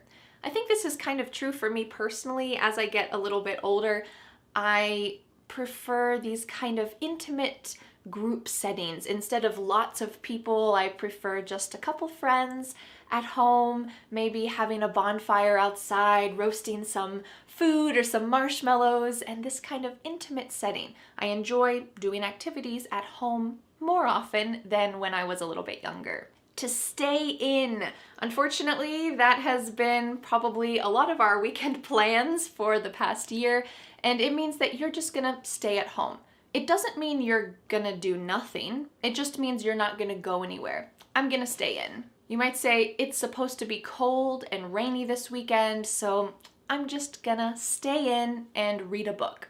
Or I'm just gonna stay in and do some things around the house. To binge watch. This means that you watch a lot of movies or TV shows, usually back to back without stopping. So several hours, maybe you watch 4 seasons of a TV show in one day. This is binge watching. You are watching a lot. This expression comes from a term we usually use with alcohol, to binge drink. This means that you drink a lot of alcohol at one time. It's not a very healthy thing to do, but when we say to binge drink, that has that same idea, is you're doing a lot back to back. Or you could binge watch TV. So you might say, last weekend, my husband and I binge watched all of the Star Wars movies. This isn't true. When you have young children, you do not have time to binge watch TV. But you might say this about your life. I binge watched that new TV show that just came out. Our final expression that you can use to talk about your weekend plans is to catch up on some chores. This phrasal verb, to catch up on, is a beautiful phrasal verb that you can use to talk about some kind of necessary activity that you haven't done for a while, and now there's more and more and more, and you need to finish all of this. So we can imagine laundry, dishes, sweeping, cleaning, maybe some home repairs, tidying up, maybe even yard work. If you don't do those things for 1 week or 2 weeks, oh, there's so many you have to do. So that means you need to catch up. You need to do what you haven't done for a while. You need to catch up on some chores. And chores are just those activities that I mentioned: laundry, dishes, these necessary activities that involve cleaning up, helping to make your home a wonderful place to live. So maybe this weekend, you just need to catch up on some chores. You might say, I was so busy all week and finally I'm going to catch up on some chores this weekend. Maybe not very fun, but when your house is clean, it feels good. All right, now that we have some common vocabulary you can use to talk about your weekend plans, let's talk about some introduction questions that you might hear and that you can also ask other people. These have varying levels of reductions and fast ways that you will hear them, so I want to help you understand and recognize what other people are saying and also be able to use it. So let's talk about our first question. What are you up to this weekend? What are you up to this weekend? You might know the expression, what's up? This just means, how are you? So we're using that same word up to talk about what are you doing this weekend? What are you up to this weekend? But do you think that we usually say it like this? What are you up to this weekend? So clear, so lovely. No. Instead, we're going to reduce this a little bit and then we can reduce it a lot more. Let's talk about that first one. What are you up to? What are you up to? What-er. So here the word what and are creating a spoken contraction. Usually when we write, we don't write this type of contraction. It's only in spoken English, but oftentimes be verbs like are, is, will be contracted with a question word. What are you up to this weekend? What are you up to? We can reduce this a little bit further. What you up to? What you up to? What you up to this weekend? There are a lot of reductions happening at the beginning. What you up to? So here we have what are you being reduced to just what. The ch is you, and what are has just been smushed together, and we can say what up to. What you up to? What you up to? What you up to? This is really fast. If you say this slowly, what you up to? It sounds really weird.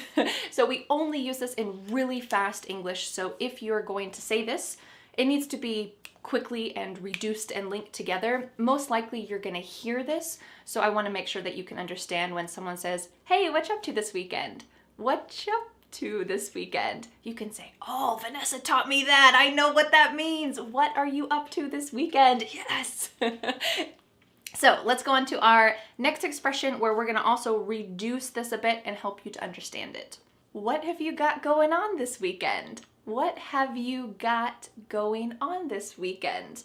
These all mean the same thing. What are you doing this weekend? But you might hear this expression with the word got. What have you got going on this weekend? When you actually hear this, we don't say it that clearly. What have you got going on this weekend? Wouldn't that be nice though? Instead, you're gonna hear a reduction or a contraction of the first two words, just like we saw with the previous example. What've. So what and have are gonna be pushed together. What have you got going on? That final G in the word going is gonna be cut off and we'll just say goin'. So let's try to say that all together. You wanna try to say it with me? What have you got going on? What have you got going on this weekend? What have you got going on this weekend? Do you think we can reduce this further? Oh yes. What do you got going on this weekend? What you got? Here at the beginning of what have you got is just really like you threw it in a mixing bowl, stirred it up, and threw it out on a cookie tray. Well, let's try to break it down so it's not quite so messy and complicated. At the beginning, we have what have you got? But it sounds like whata. This is what have.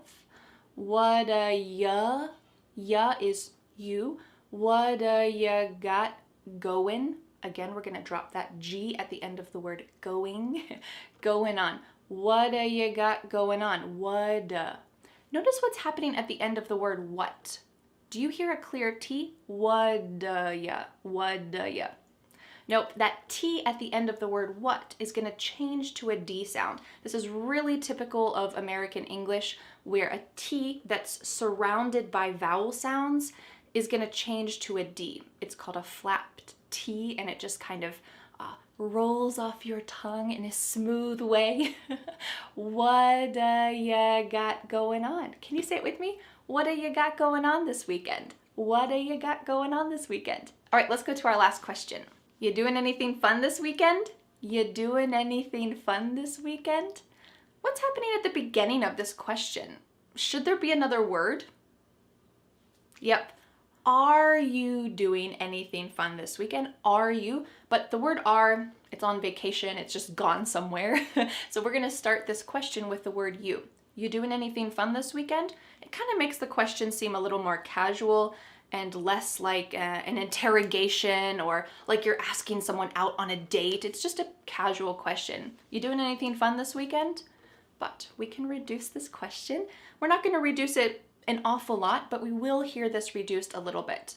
When we say you doing anything fun, instead, you're gonna hear ya doing, ya The word you is reduced to ya.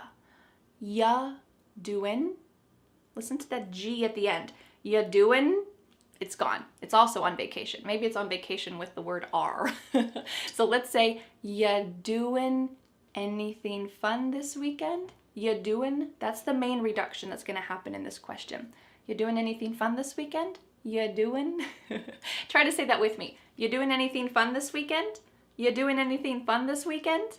All right, let's go on to some other common things that you will hear in these types of small talk, easy, casual conversations. If someone tells you about their weekend plans and it sounds interesting or fun, how can you reply? You might say, that sounds like fun, or how interesting, or just simply, nice. If that person is doing nothing, they're just sitting at home, maybe they're gonna binge watch some TV and stay in, well, sometimes it's nice to still say something positive in response. So you might say, sometimes it's nice to do nothing. And that's true, especially if you've been doing a lot. Sometimes it's nice just to stay in and relax for the weekend. So you might say, sometimes it's nice to do nothing. All right, before we practice our sample conversation together, what can you say at the end? Well, if you're talking about weekend plans, it is before the weekend, so you could just say, have a good weekend, or enjoy your weekend. Simple, great way to end the conversation.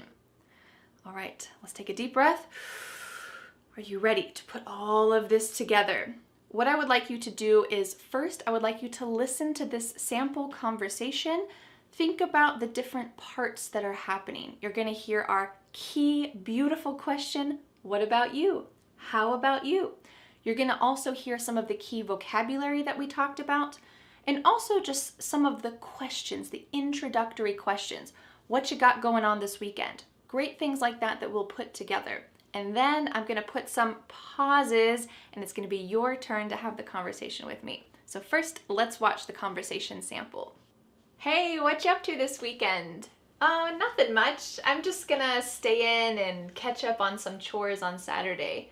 But on Sunday, I'm gonna meet up with some of my friends for brunch. That sounds fun. Where's your favorite brunch spot? I usually go to Sunny Morning Cafe. What about you? What have you got going on this weekend?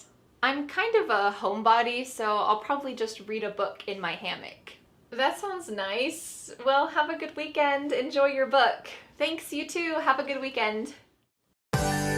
Dù bạn không nhận ra, nhưng khi ở bên ngoài, da đầu bị tấn công bởi vi khuẩn không nhìn thấy được. Bảo vệ da đầu với Head & Shoulder làm sạch vi khuẩn mới. Với công nghệ bảo vệ da đầu, làm sạch 99,9% vi khuẩn và ngăn ngừa gầu. Head & Shoulders làm sạch vi khuẩn. All right, are you ready to take this to the next level? I'm going to be asking you a question and then pausing, and I would like you to reply in that pause. Take a moment, tell me about your weekend plans. You can do it. Let's go. Hey, what you up to this weekend?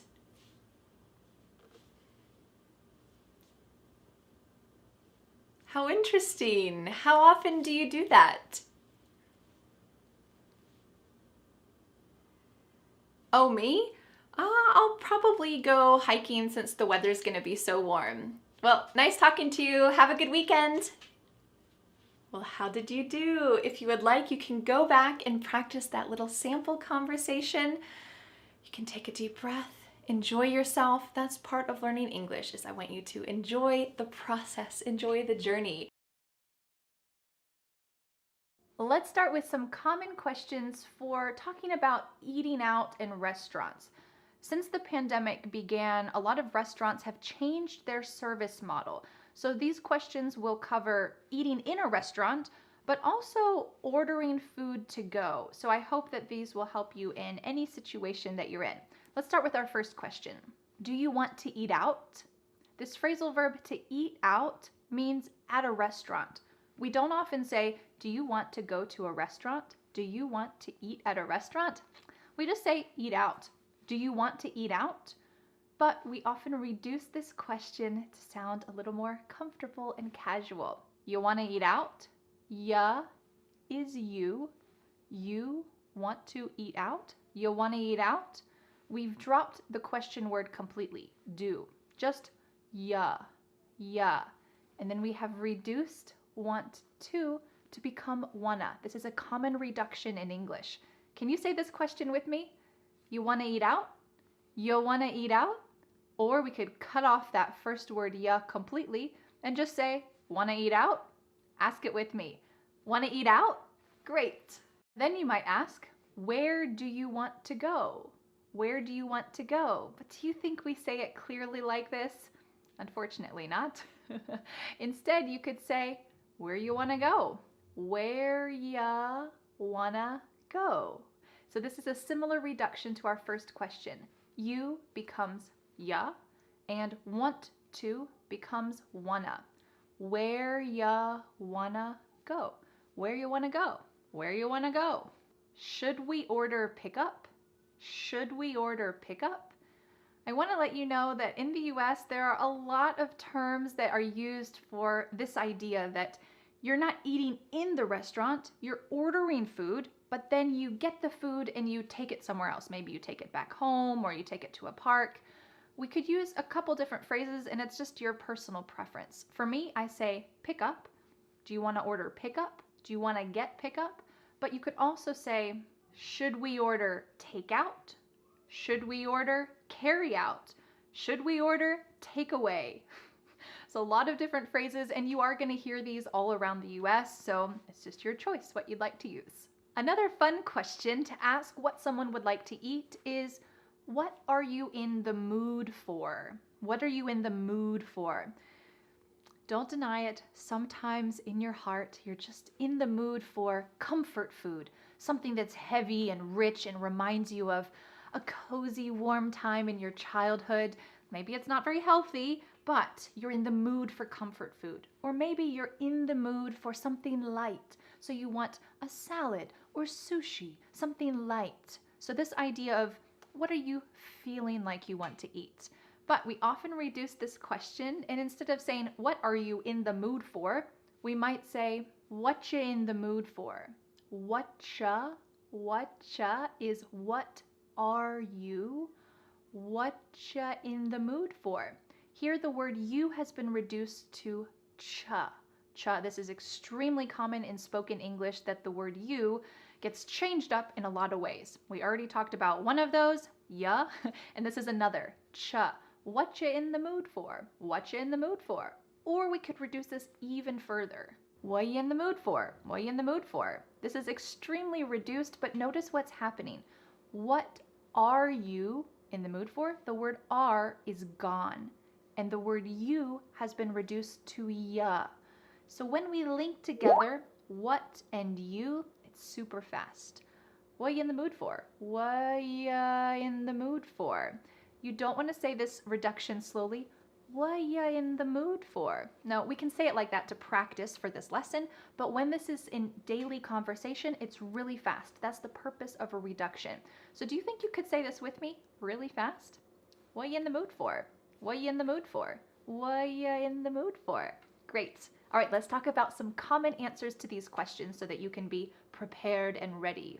When someone asks you, what you in the mood for? You might say, let's order in. How about some option? How about pizza?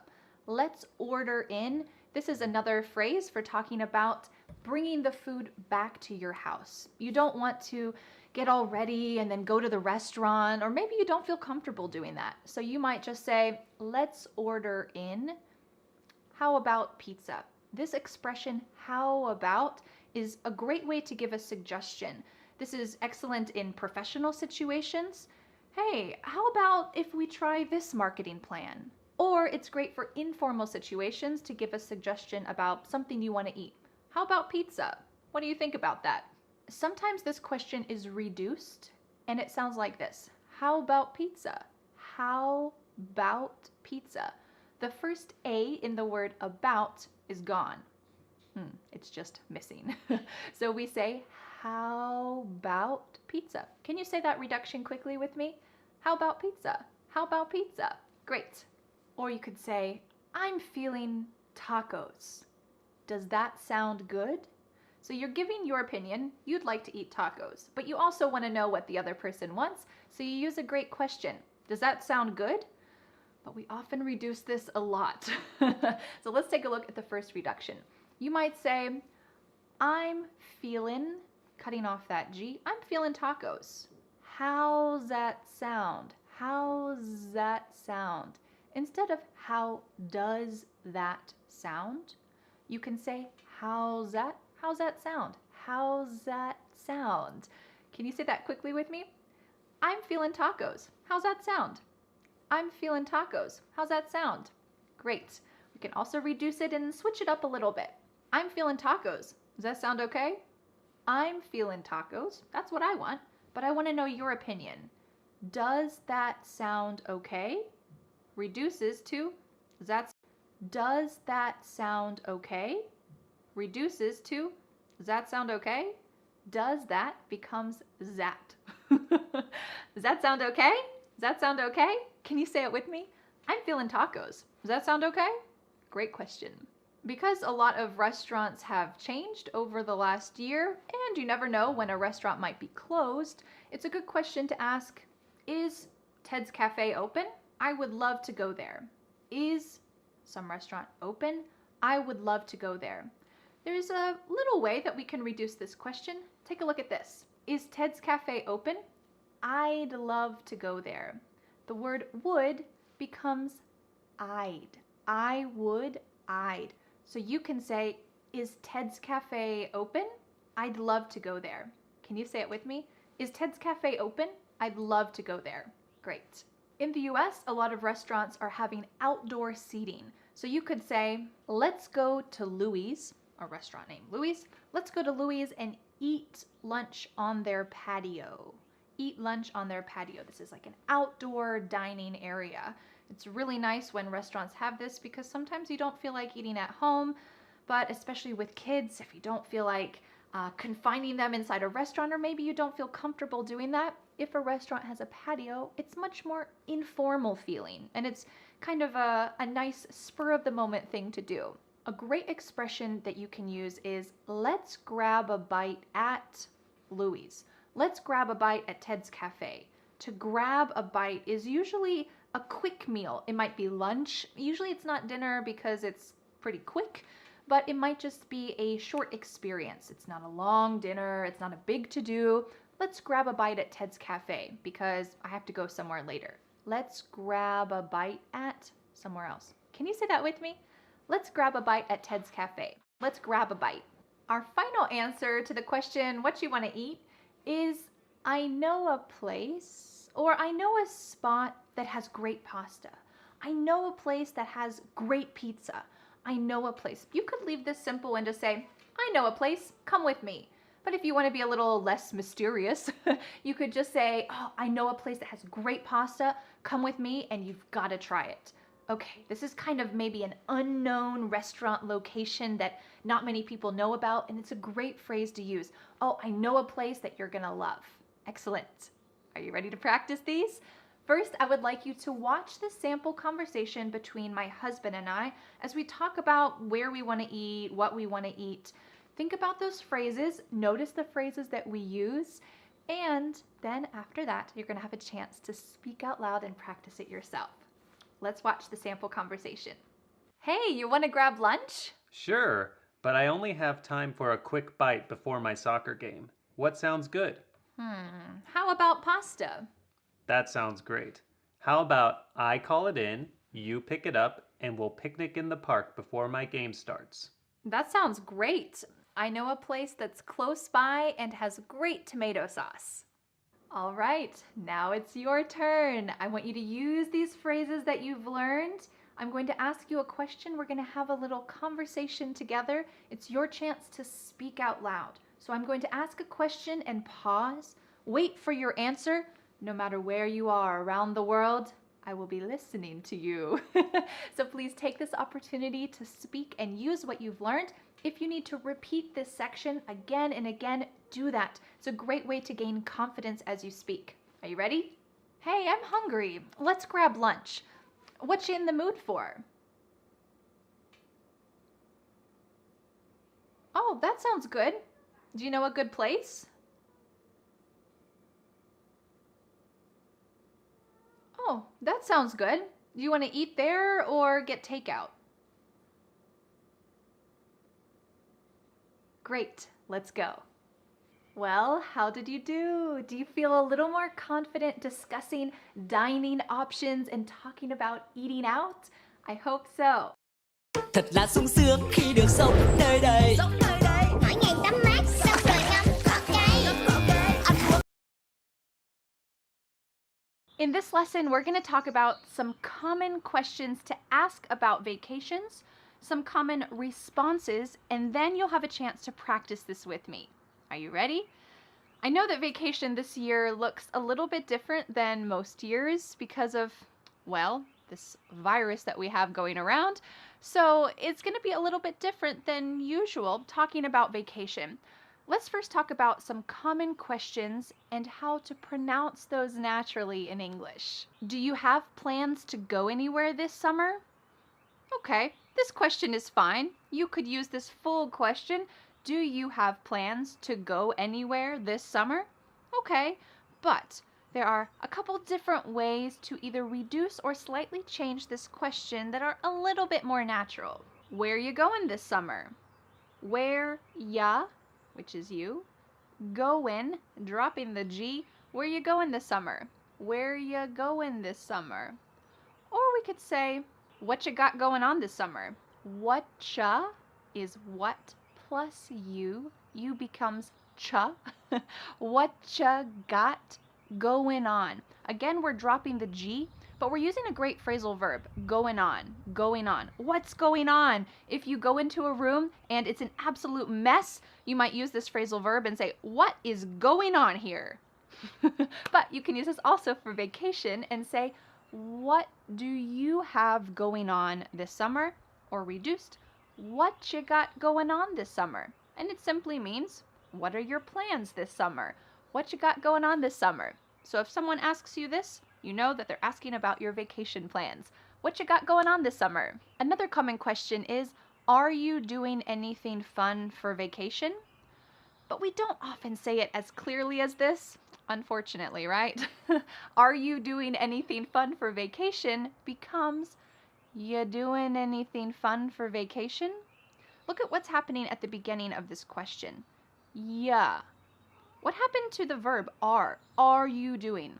It's completely gone. Maybe it's also on vacation. So we're going to start this question with just you, which is reduced to ya. Do you see how we reduce the word you in a lot of ways? Whatcha got going on? Or ya doing? Ya doing, we're dropping that G again. Ya doing anything fun? Something interesting happens at the beginning of the word anything. Ya doing anything fun? We link together doing because we're going to drop the G. It ends with the sound n, the N sound. And then the next word, anything, we sometimes drop the A, and we're going to push those two together because there's two N sounds side by side. You doing anything fun? You doing anything? This is one of the reasons why English sounds quite fast to English learners. If you watch a TV show and you say, what in the world did they just say? I have no idea. Well, it's because of these droppings, linkings. This is quite common in spoken English. So you can say this question with me. Are you ready? You doing anything fun for vacation? You doing anything fun for vacation? Let's go to our next question. Where are you headed for vacation? Where are you headed for vacation? This question is very clear the way I just said it, but it uses a wonderful verb, headed. This is, yes, your head, but it's talking about the direction that you're going, some place that you're gonna visit. So if you get a call from your mom and she says, where are you going? You could say, I'm headed to the store. This means that's the direction that you're going. You are on your way to the store. But we can reduce this a little bit and say, where ya, does that sound familiar? Where ya headed for vacation? Where ya headed for vacation? We could substitute the end of this for vacation and just say, where ya headed this summer? Where ya headed this summer? Where ya headed this summer? Do you notice that a great way to sound a little bit more fluent in English is to reduce the word you. We've talked about a couple different reductions, but a very common one is ya. Where are you headed this summer? Where are you headed for vacation? Great. Before we go on to some common answers that you can use to answer these questions, let's talk about something very important. The most important conversation question you will ever know is, what about you? How about you? We talked about this in the part 1 video I made, Speak With Me, about your weekend plans. Well, these 2 questions are essential.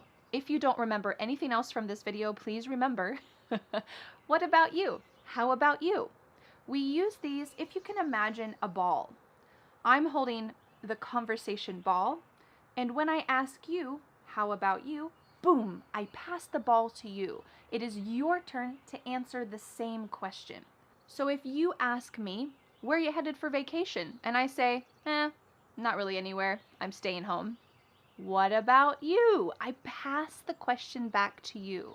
This is a great way to continue a conversation, so make sure that you keep that locked inside your memory, because we're going to be using that a little bit later in this lesson, where you're going to use these conversation questions and answers to practice speaking with me. All right, let's go to some common answers to talk about our vacations, especially in this world that we're living in this year. Because a lot of us would love to go on vacation and see the world, but we probably needed to change our plans a bit this summer, let's talk about some realistic answers to these questions about where you headed this summer, what you got going on for vacation. Let's talk about some realistic answers. I'd like to go to Europe, but I think I'll take a road trip around the US instead. This is using a great sentence construction. I'd like to, but... So first we're talking about your dream, the ideal dream, and then we're talking about what you're really doing. I'd like to go to Europe, but I think I'll go on a road trip around the US instead. Or you could say, I'd like to go to a family reunion, but we had to postpone it. Okay, the ideal is going to the family reunion, getting together with all of your family members, but the reality is that you had to postpone it or delay it for another time. This is the reality. I wish that I could go on a cruise, but that's not happening right now, so I guess I'll order a pizza and go to the pool. Here again, we're talking about the dream and then the reality. You can make that reality special for you. It doesn't need to be too disappointing, but it's not your dream, your ideal dream. I wish that I could go on a cruise, but cruises aren't happening right now. I wish that I could. That's a great introductory phrase. I wish that I could go to a music festival, but it was canceled. So I guess I'll make a playlist and listen to music and dance in my backyard. I wish that I could, but this is what I'll do instead. All right, let's go to our third phrase. I was going to take my family to New York, but I think we'll go camping instead. Using this phrase, I was going to, talks about a plan that you had. Usually a real plan that you had. It's not just a dream. It's a plan that you had and then you needed to change it. I was going to take my family to New York, but I think we'll go camping instead. So we have the dream or maybe a plan, but unfortunately that's not the reality. I was going to backpack across Italy, but I guess I'll stay home and learn how to cook some Italian dishes instead. This year is all about, and last year is all about, trying to make some kind of compromise, a change in plans that's not too disappointing. I was going to backpack across Italy, but I'll learn to cook some Italian dishes instead. Okay, now that we have some common questions, don't forget our key question. How about you? What about you? And some common answers. Let's take a look at a sample conversation so that you can try to imitate this when it comes to be your turn. Let's take a look at this sample. Hey, you doing anything fun this summer? Well, I was going to go backpacking around Europe, but instead I think I'll just go camping in some local state parks. What about you? Well, I was going to meet my family in Florida for a family reunion, but that got canceled. So now I think I'm going to have a socially distanced outdoor movie night in my backyard. Do you want to come? Sure, that sounds great. Text me the details and I'll be there. Great, I'll see you around. Enjoy your camping trip. Thanks, I will. See you at the movie night. Okay, now it's your turn. Put together all of these pieces. I'm going to be asking you a question, then I'm going to be pausing. I don't care where you are living around the world, my ears are going to be listening to you. Then I'll be replying, and I would like you to take this opportunity to speak out loud. If you need to go back, review this section, do it again and again, and just gain some more courage, feel free to do it. This is a wonderful chance to speak out loud. Are you ready? Let's do it. Hey, you doing anything fun this summer?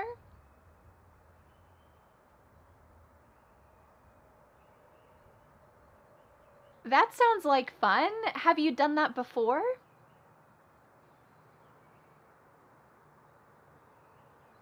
I wish I could take my family on a trip to Switzerland, but with the travel restrictions, I think we're just gonna go on a road trip here in the US instead.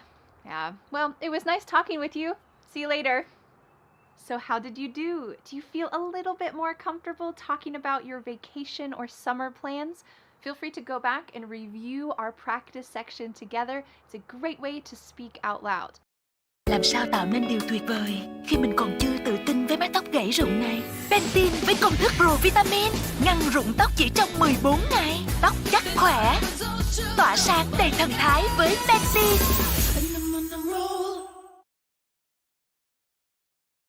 Okay, let's get started with some common vocabulary to talk about where you live. If you live in a city, you might say, it's really busy where I live. New York City is a busy place.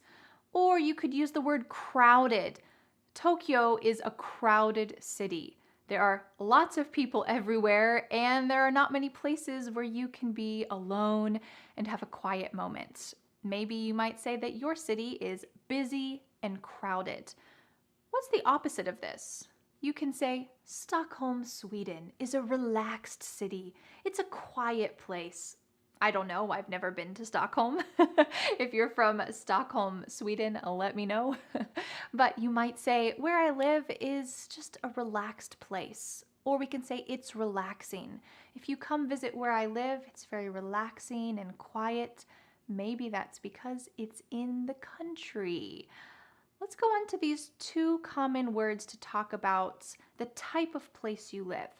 You might say, yeah, I live in Delhi, India, and it's one of the largest urban areas in the world. There are so many people here. It's busy, it's crowded, it's an urban area. And this means it's the city. It's quite busy, it's crowded, it's an urban area. There's not many trees, not much nature. But on the other hand, you might say, I live in the country.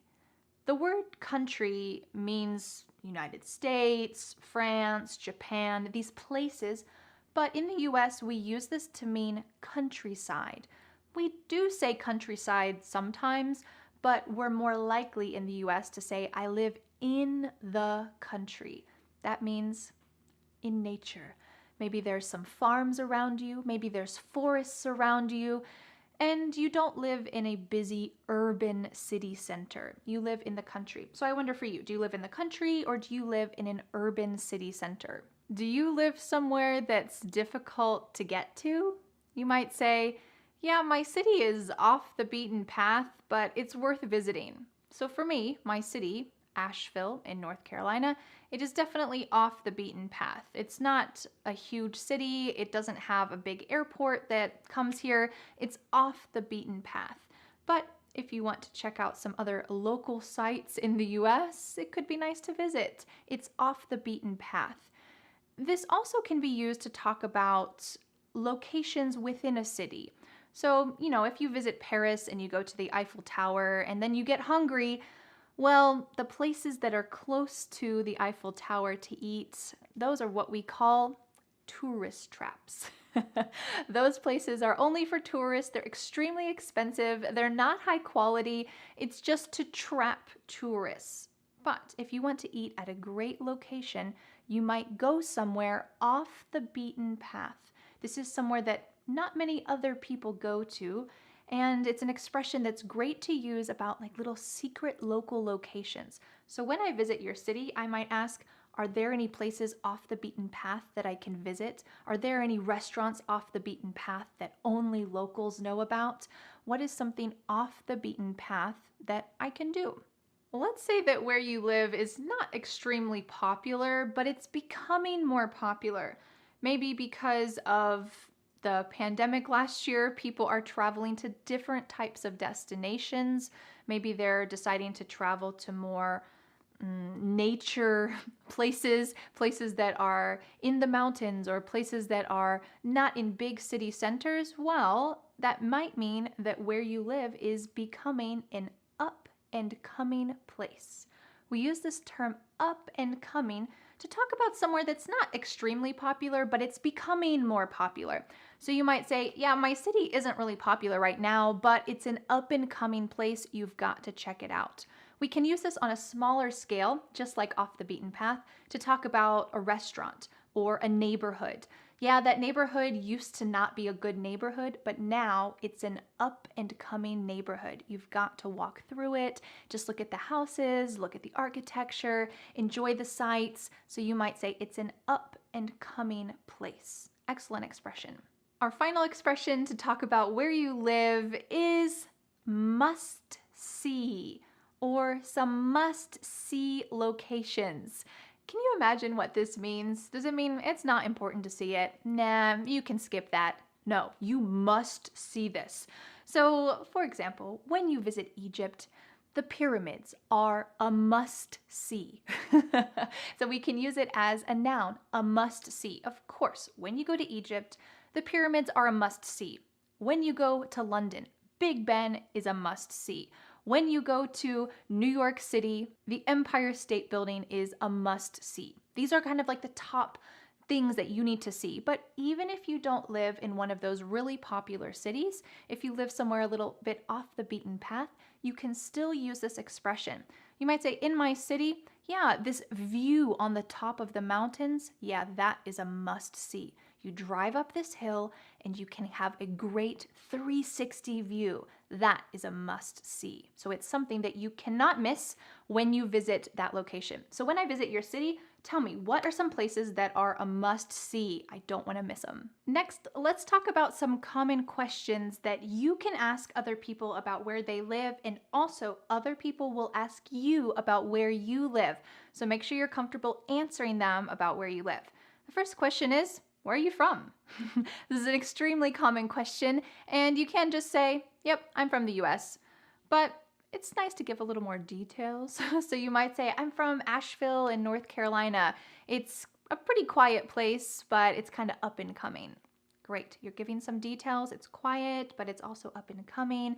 I live in Asheville. You're inviting a conversation. If you just say, I'm from the US, or I'm from Asheville, that's where I'm from, someone might ask you, what's it like there? Or if someone doesn't give you more details about where they live, they just say, France.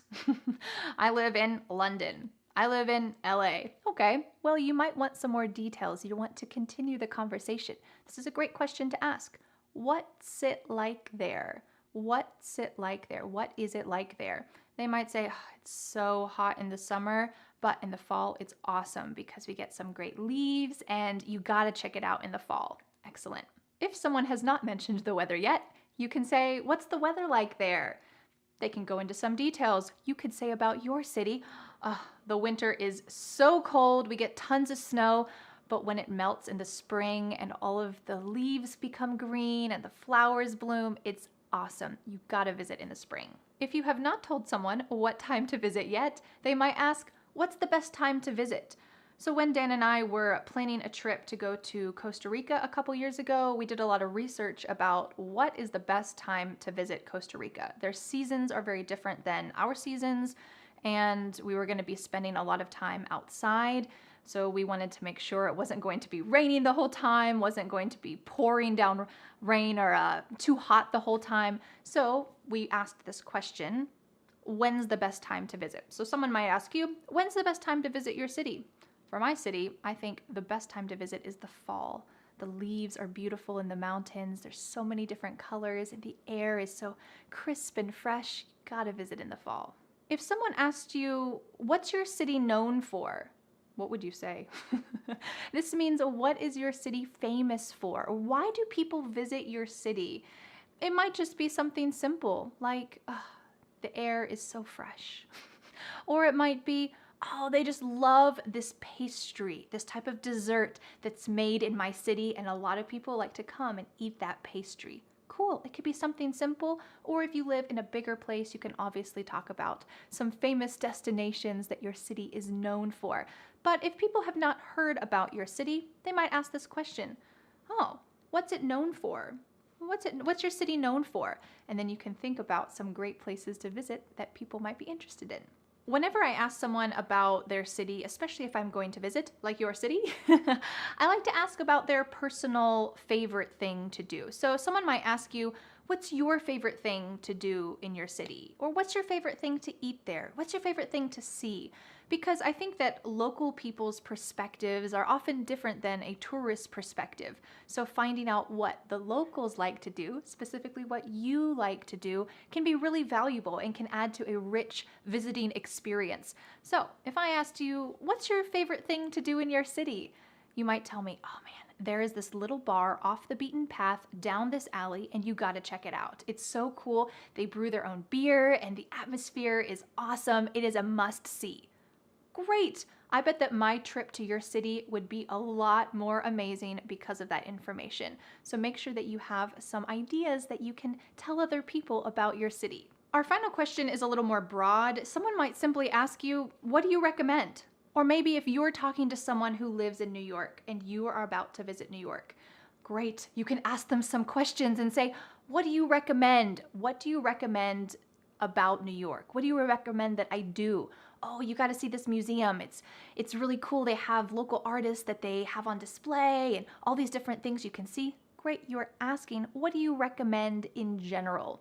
It might not be that person's absolute favorite thing personally, but to visit the city, what do you recommend? Great, a wonderful question to ask. What do you recommend? All right, now that we've talked about some common vocabulary to describe your city, some common questions that you can ask or other people might ask you about where you live, let's see a quick sample conversation between me and my husband Dan, where we talk about visiting Rome. Now, neither of us are from Rome, but I want you to use your imagination. Let's imagine that Dan is from Rome. He's actually from the US, but let's imagine that he's from Rome and he is giving me some insider tips about what I should do on my upcoming trip to Rome. Let's watch this sample conversation and listen for some of the key vocabulary that we just talked about, because you are about to have a chance to use it yourself speaking with me. Let's watch. Hey Dan. Hey Vanessa, are you excited for your trip to Rome? Yeah, I can't wait. It's such a historic place. But are there any tourist traps I should avoid? Yeah, avoid all the gelato shops, except this one. It's off the beaten path, but trust me, it's worth it. Oh, thanks for the tip. Any other must-sees? Well, the Colosseum is great, but my favorite thing to do is wander around and see all the little chapels. It's usually more relaxed and less crowded that way. Oh, that's good to know. Thanks for the tip. No problem. Enjoy your trip. I will. All right, now it is your turn. I'm going to ask you some questions about where you live because I'm coming to visit. I need to know what it's like. I'm going to ask you some questions and then I will pause. I will be listening to you wherever you live around the world.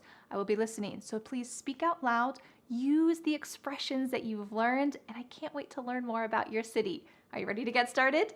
Hi, I'm taking a vacation to your city and I can't wait. Tell me, what's the weather like in the summer? I need to know what I should pack.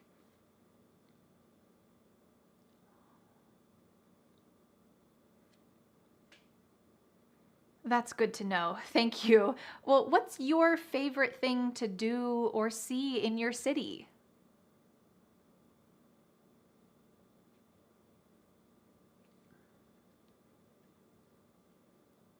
Wow, that sounds really interesting. So I gotta know, are there any tourist traps that I should avoid when I go?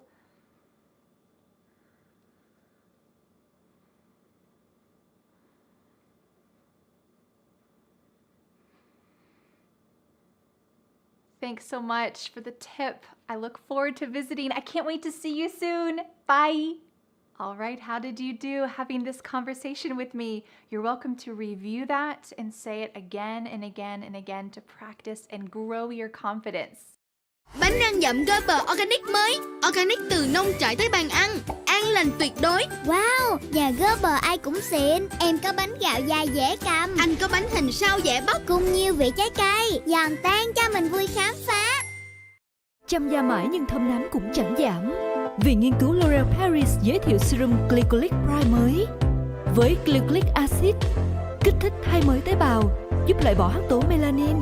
Kết hợp cùng niacinamide ức chế melanin và vitamin C đã được kiểm chứng lâm sàng, đem lại hiệu quả giảm thâm nám và làm sáng da từ sau 2 tuần. Làn da được tái sinh dịu nhẹ và an toàn. L'Oréal Glycolic Prime mới, giá dùng thử chỉ từ 299.000. L'Oréal vì bạn xứng đáng. Let's get started with some common expressions to talk about birthdays. Let's talk about some types of birthday parties. A birthday bash. This is a big party. Lots of people, lots of presents, lots of games. It's a big one. So you might say, we're throwing a birthday bash for my niece because she's turning 10. Double digits. Quite exciting. To throw a party. Are you holding the party and throwing it? No, I mean, maybe you're throwing some confetti, but this is just another way to say we're having a party or we're going to plan a party. We often use the verb to throw. You might say, we're throwing a party for my grandma's 90th birthday. It's going to be a big birthday bash. What if you're not a fan of birthday bashes? You want to keep things more low-key. You might say, a gathering or a get-together. This is something small and intimate, just family, a few friends maybe. You could say, I'm not a fan of big birthday bashes, so we're just going to have a little gathering at my house. Or we're just going to have a little get-together at my house. This is true for me. Usually for my birthday, we just have a little get-together at my house with a couple friends, maybe some family, nothing too big. Surprise! Oh, what did I just do? I surprised you because it's a surprise party. Usually with a surprise party, the person who is having the birthday doesn't know about the party. This is the ideal situation. So someone is planning, inviting guests, setting up everything, and they try to get the birthday person to come into that area without knowing anything, and they walk in and then everybody jumps up and says, surprise! So I'm curious, have you ever had a surprise birthday for you? Have you ever helped to participate in a surprise birthday? I don't think that I ever have, but one time when I was in college, my friends threw a surprise birthday party for me and another friend who has the same birthday. And I didn't want to go. I said, I'm studying. I have a test. I can't go down there. No, I'm not going to go have dinner with you guys. No, I need to study. And then one of my friends finally realized that I wasn't coming. And she said, hey, Vanessa, it's a surprise birthday for you. Come on. So I kind of had no choice at that point because I realized, oh, they're doing something nice for me. So you might say, we're throwing a party for Vanessa. It's a surprise party. Don't tell her. Well, unless you can't get her to come. Next, let's talk about some common phrases that are just associated with birthdays. The first one is RSVP. Now, this is occasionally something that we use in spoken conversation, but it is more common on a written invitation. It could be a physical invitation, or it might be an internet invitation using, Facebook events or something like this. But RSVP stands for the French "Répondez s'il vous plaît," and it means please respond. Please tell me if you're coming. So usually you will see this sentence: RSVP by June 30th. RSVP by Saturday, whatever date. So there's a deadline. Please tell me if you're coming so that I can order the right amount of cake, so that I can make the right amount of food. This is just a polite thing to do, to RSVP. Wonderful. Another common phrase for birthdays or for parties is BYOB. What if I said dinner and cake are provided, BYOB? What would that mean to you? Bring your old bag. Bring your old balloon. No, this means bring your own beer or bring your own booze. Booze is a slang term for alcohol. So this means I am not providing alcohol. If you want to drink alcohol, bring what you want to drink. Bring it for yourself. This is very common and it's not really rude. In fact, it's good to tell guests if they are allowed to drink alcohol at your house and you're not going to provide any. It's good to tell them, I don't have any, bring your own. BYOB. This is quite a common expression, especially in an invitation. You might see that written. Dinner and cake provided, BYOB. Excellent. Make a wish. Usually after we sing happy birthday, you blow out the candles and you close your eyes and you make a wish. There's kind of a superstition that if you tell people your wish, it will never come true. So usually it's a surprise. I will never tell you what my birthday wishes are because it probably won't come true then. So this is kind of a superstition. But you might say, after I blow out the candles, I'm going to make a wish. But often you will hear people say this. So after they sing happy birthday and you blow out the candles, someone will say, all right, make a wish. And they're telling you this is the time to make a wish. This sometimes happens at children's parties more often that someone will say it. So they're reminding their child, this is the time to make a wish. Close your eyes and make a wish. Don't tell anyone. So this is a fun little tradition, I would say. A goodie bag. This is like a little plastic bag of, in my opinion, usually junk that is given to all of the kids at a children's birthday party. I'm not a big fan of goodie bags because they're usually made up of junk. It's stuff that comes from the dollar store and parents feel some kind of social pressure to give out a goodie bag at their child's birthday party. But usually those things just end up in the trash. So for me, I would rather do a craft at the birthday and the children can take home the craft. Or maybe there's an extra cupcake and the children can take home a cupcake. This seems a little bit better to me. I think that the idea of a goodie bag is falling out of tradition a bit, but there's still a little pressure to give something to your guests. This is only for children's birthdays, to give something to your guests. A sweet 16. If I said, I can't believe your daughter is already old enough to have her sweet 16. How old do you think that she is? 16 years old. For some reason, 16 is a big number. I think this is because this is when you can get your driver's license in the US. So it's usually just for girls. I hate to say it, but usually teenage boys who are 16 years old aren't usually labeled as sweet.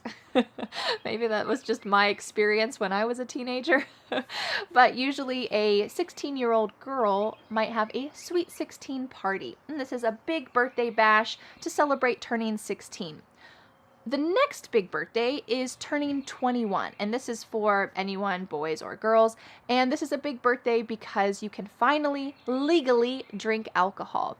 So a lot of people will have a 21st birthday party with their friends where they get to go to a bar or they go to a pub or they go to a brewery or a restaurant and they get to drink alcohol in public. That's not to say that nobody drinks alcohol before 21, but usually your 21st birthday is kind of a symbol of now I am an adult. There you go. After 21, you have to wait a long time for your next big birthday. If I said, oh, I don't feel that old, but somehow I'm already over the hill. What do you think over the hill means? Well, the average lifespan is about 80 years. I think now it's a little bit more than 80 years old. But what is halfway? 40. So this birthday is a little bit dark, a little bit depressing, but we say that when you turn 40 years old, you are over the hill. And anytime after 40, if you don't want to tell someone your age, you can just say, I'm over the hill, or I'm way over the hill, because you are past the peak of life, and now you're just going down the other side. Very sad. So usually if you go to the grocery store and you buy any kind of balloons or birthday bags or birthday decorations for a 40th birthday, they all are black or gray or have to do with like gravestones or skeletons. It's very it's a little bit silly because obviously when you're 40, you're still young, but it's just this silly idea that now, oh, you're over the hill. Our last birthday expression before we get to some common birthday questions is a trip around the sun. This is just another fun way to say that you're 1 year older. So if somebody is having a birthday, you could tell them, congrats on another successful trip around the sun. They have successfully gone around the sun one more time, which is 1 more year. Congrats on a successful trip around the sun. You did it. All right, let's go on to some common questions that you might get asked on your birthday, or you could ask someone else on their birthday. And we'll talk about some common answers as well. Any plans for your birthday? This is an extremely common question. If someone asks you, any plans for your birthday? You could say, yep, we're planning a big bash this weekend. It's going to be exciting. Or, no, we're just going to have a small gathering with a couple friends. Excellent. Any plans for your birthday? What do you want to do for your birthday? This is a great question to ask if you know that you will also be included in the birthday plans. If you are a family member or a close friend who will help to organize the birthday activities, you can use this question. What do you want to do for your birthday? That kind of is asking, hey, what should I plan for your birthday? And you could say, yeah, I'd like to have just a small get-together at the house. Maybe we can have a cookout, maybe some cake, just some kind of small get-together. A little bird told me it was your birthday. What would you like? This expression, a little bird told me, is kind of almost a universal idea, I think. A lot of languages have this concept of hearing something from a little bird. You're not saying who told you, but you're just saying, a little bird told me that it was your birthday, or that your birthday is coming soon. Do you have this type of expression in your native language? It's a great one to use for birthdays. You could just say, a little bird told me it's your birthday. What would you like? You're asking for a present idea. What kind of present should I give you? And an answer to that could be, yep, my birthday is coming up on Saturday, but instead of a present, I'm asking that everyone bring some kind of food or drink to the party. Okay, you don't need presents, you don't need more stuff. You're just asking that people bring food and drinks to your party. Simple, and it's a good way to give at a party and participate. How old will you be? Or maybe if it's on someone's birthday, oh, how old are you now? Don't ask an adult this. I would say after the age of 21, usually it's not a good idea to ask someone, how old are you? Or how old will you be? In American culture, it is quite rude to ask someone their age when they're an adult. For a child, it's no problem. Children love telling people their age. Usually they're very specific, like, I'm 7.5. I'm 8 3/4. They're very specific about their age because they're so proud of it. But once we become adults, we become a little bit more hesitant to share our age, especially with anybody. And it's not required in social circumstances to say your age. So I recommend asking, how old are you now? Or how old will you be, only to children. When someone invites you to a party, you can ask, is it a surprise party? That way you can not be the one who spoils the surprise. So maybe they forgot to tell you, oh, it's a surprise party. So it's a good thing to ask, is this a surprise party? And they might say, oh no, he knows about it. Or he might say, oh yes it is, don't tell him. It's a great question to ask. Is it a surprise party? Do you need me to bring anything? Can I bring anything? This is a great question to ask anytime that you go to someone's house for dinner, for a meal, for even just tea or coffee, and especially for a birthday party or a holiday gathering. It's great to ask, do you need me to bring anything? Or what can I bring? I ask this all the time, and I really appreciate it when my guests ask this, because maybe it would be nice if someone else made the salad, or someone else made a dish for the meal, or maybe even someone just brought a game or something to do. This can help to ease the burden of the person who is throwing the party or just having a holiday gathering. So this is a great question to ask. I highly recommend it. And if someone asks you, oh, can I bring anything? You can think, okay, well, yeah, maybe bring your own booze. Or, yeah, do you have a favorite board game? Maybe after dinner we could play a game. Bring a game. Or could you make a salad? Could you make a dessert? Not even make, could you just bring one? You can buy it, that's okay. But this kind of question can help to have everyone feel like they're participating in the evening. All right, now that we've practiced some common expressions for birthdays, some common questions for birthdays, let's go on to our conversation. I'd like you to see this sample conversation that I had with my husband, Dan, about birthdays. You're going to recognize a lot of these questions, a lot of the expressions about birthdays. Listen to this conversation carefully, because in just a minute, Dan will leave and I will be asking you those questions, and it will be your turn to speak out loud. Let's watch the sample conversation. Hey, Dan. Hey, Vanessa. You have a birthday coming up, don't you? Yep, pretty soon. Another trip around the sun. Cool. Do you have any plans for your birthday? Yeah, I'm gonna have a big birthday bash. I would love for you to come. I can send you an invitation. That sounds fun. Do you need me to bring anything? You can bring your favorite party game and a big appetite for cake. All the other details will be in the invitation. Sounds great. I'll be there. Great, see you then.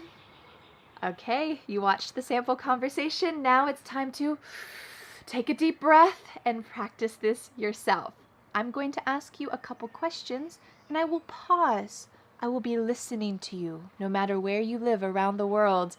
I will be listening and we will be having this conversation. If it seems too fast for you, if you want to try it again, the good news is that you can click pause on the video and go back and practice it again. No problem. Are you ready? Let's get started. Hey, a little bird told me that your birthday is coming up. Do you have any plans?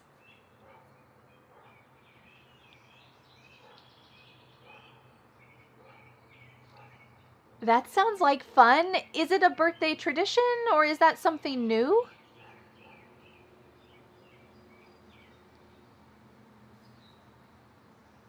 Cool, I would love to come. Can I bring anything?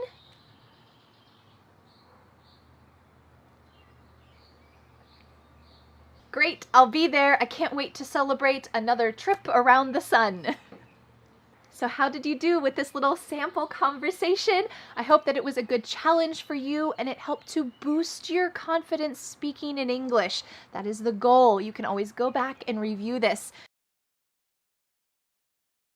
Let's learn some common vocabulary about animals and pets. Let's start by describing you.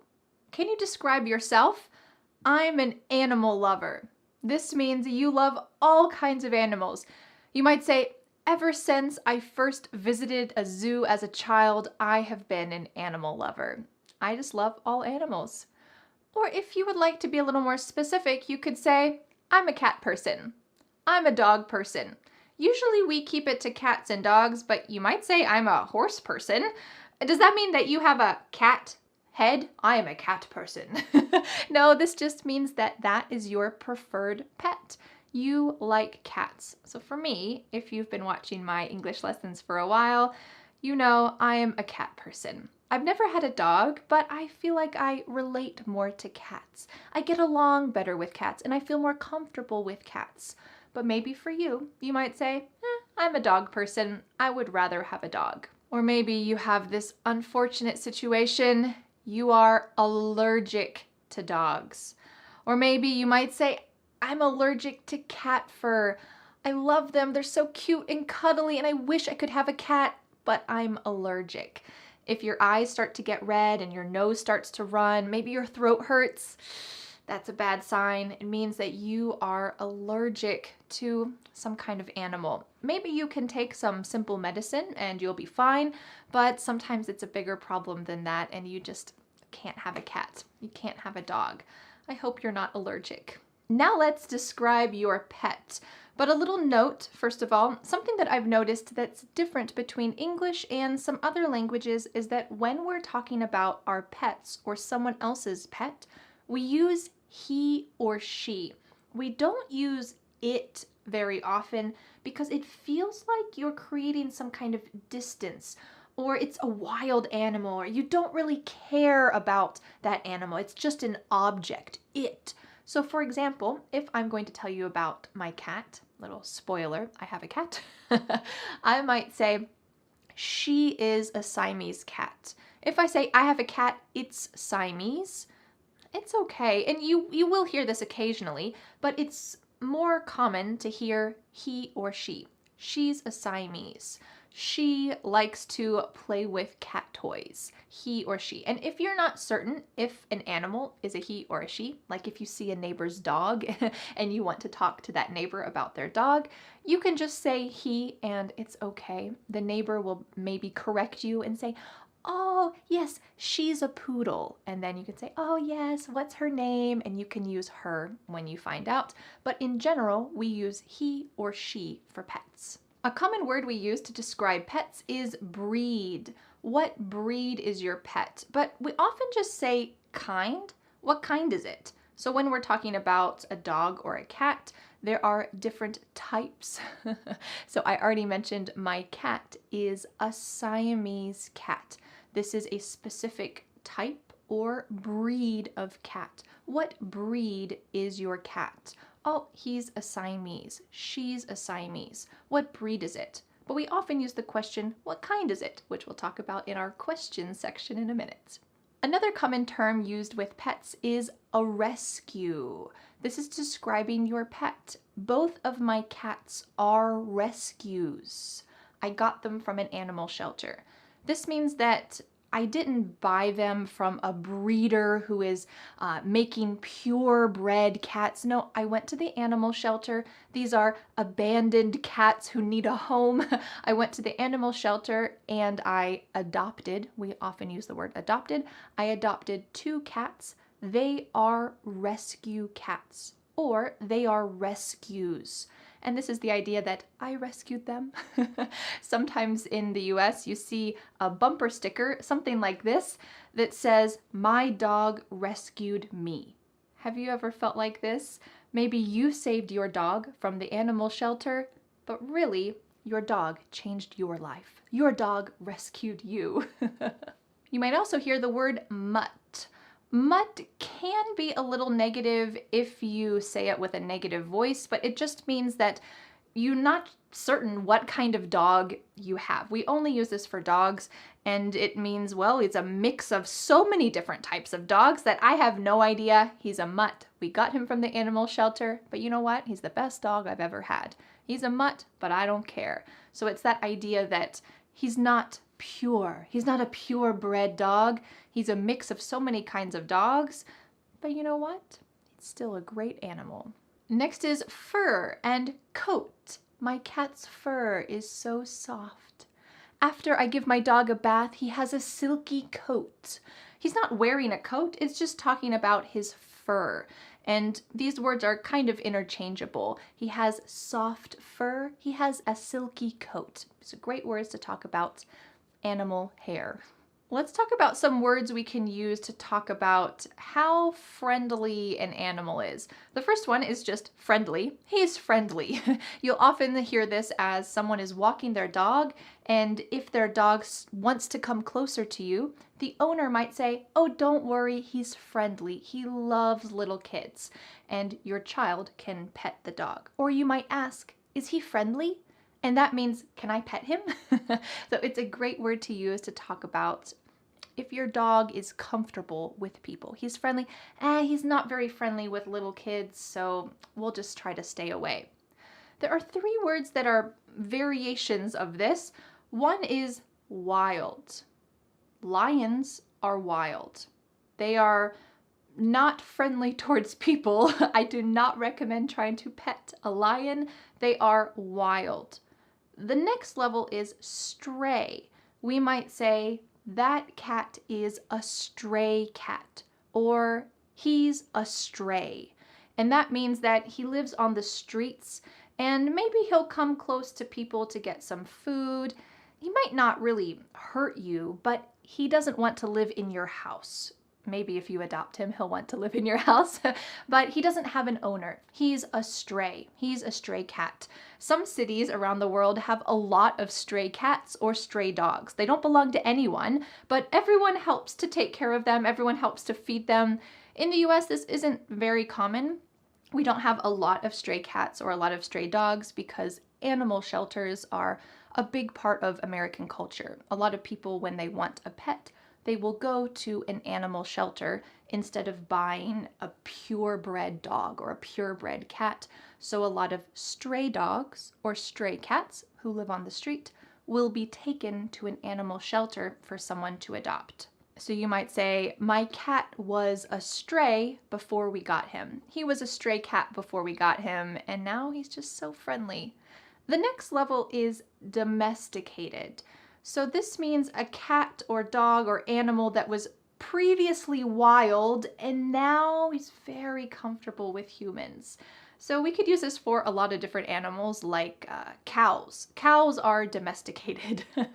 A long time ago they were completely wild, or horses. Horses were completely wild, but they have become domesticated. Over time, people have trained them to become comfortable with humans. They are domesticated. We often use this term for farm animals. Horses, cows, chickens, sheep, goats, they are domesticated animals. Some animals just can't be domesticated, like a zebra. You can't ride a zebra. You can't domesticate zebras. It would be pretty cool, but they're just an animal that cannot be domesticated. Before we go on to some common questions that you will hear and that you can ask about pets, let's talk about pet care and some words that you can use to describe pet care. A cage, a crate, and a kennel are all the same thing, and it's somewhere that you can keep your animal contained. So you might say, I put my ferret, some people have a ferret for a pet, I put my ferret in the crate to take it to the vet, which we'll talk about in just a second. But it's a type of box where you will keep your animals, maybe to transport them somewhere or maybe just to help them feel safe and comfortable. We have a big kennel for my dog to help him feel comfortable when guests come over. He goes in there and he feels comfortable, and then when the guests leave, he comes out and feels very safe. A collar and tag. This goes around your animal's neck and has some important information like the pet's name, your phone number, maybe your address, and if your pet gets lost, well, someone can help you to find your pet again by calling you with the number that's on the tag on their collar. A collar is also useful because you can attach a leash to the collar. Sometimes this is called a lead. I think that lead is maybe more a term that professional people will use. A veterinarian will use this, maybe a dog trainer will use this, a lead. But for daily conversation, we often just say leash. Where's the leash? I need to find the dog's leash so that I can take him on a walk. One time I saw somebody having an iguana on a leash. Sometimes people put their cats on a leash too, but usually cats don't tolerate that. Have you ever seen a strange animal on a leash before? A vet or veterinarian. Usually we shorten this to vet. You've already heard me say this a couple times, and that's the doctor for an animal. So you might say, I need to take my sick dog to the vet. Or what is the best vet to take my dog to? We're talking about veterinarian, but it's a situation where we don't use the longest word, we just use a short, simple version. Yes. Finally, in English, there is a simple way to say a long word. So you can just say vet. My cat's vet is just up the street, or we have a vet appointment next week. Excellent.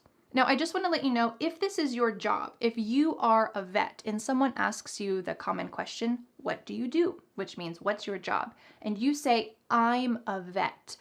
Well, this might be slightly confusing if someone has no idea that you work with animals, because a vet can be two different things. It can be a veterinarian or it can be a veteran.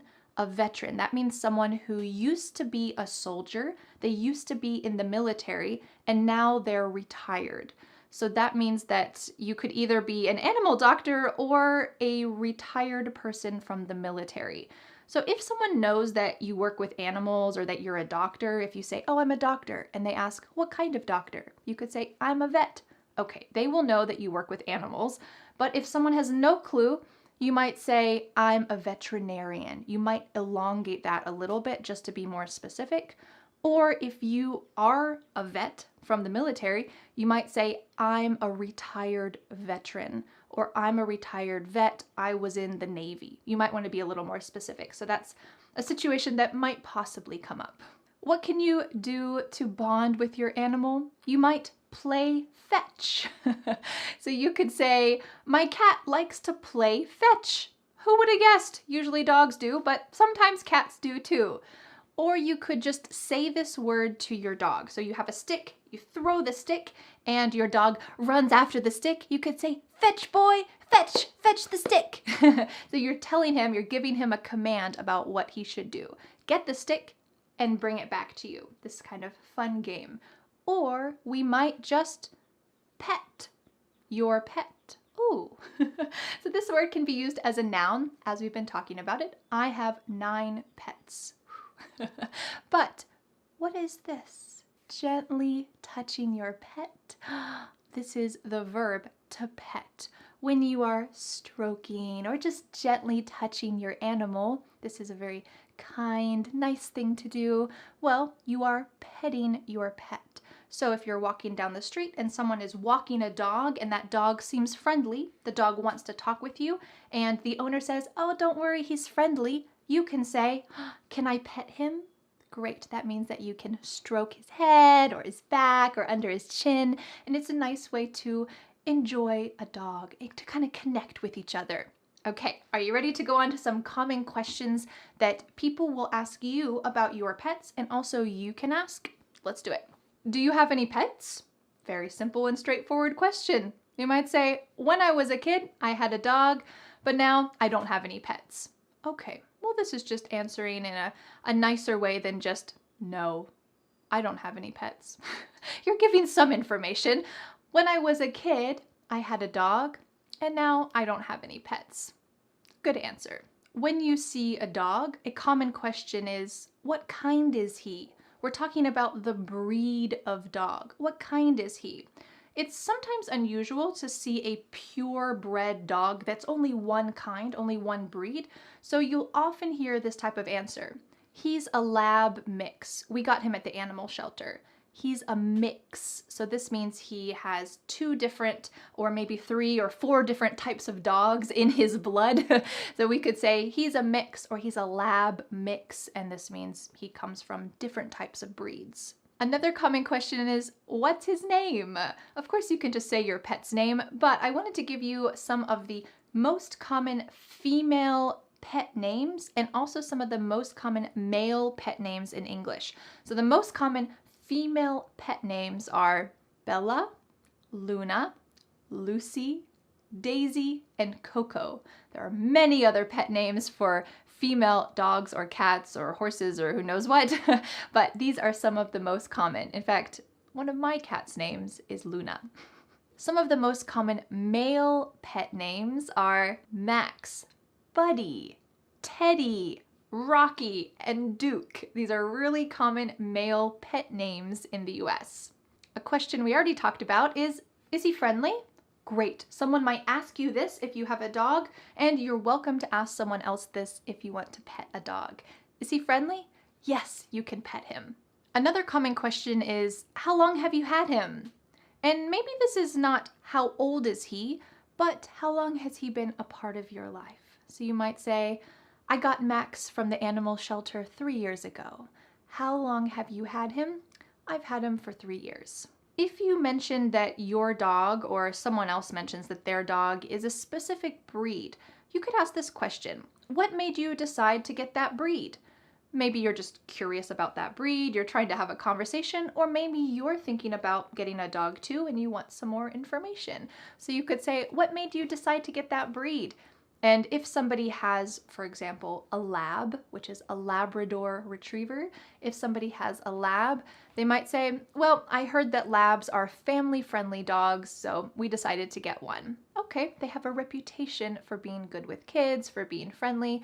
They're family-friendly, so we decided to get one. All right, now that we've practiced some common vocabulary about pets, some common questions about pets, now I'd like to show you a sample conversation between my husband Dan and I talking about some pets.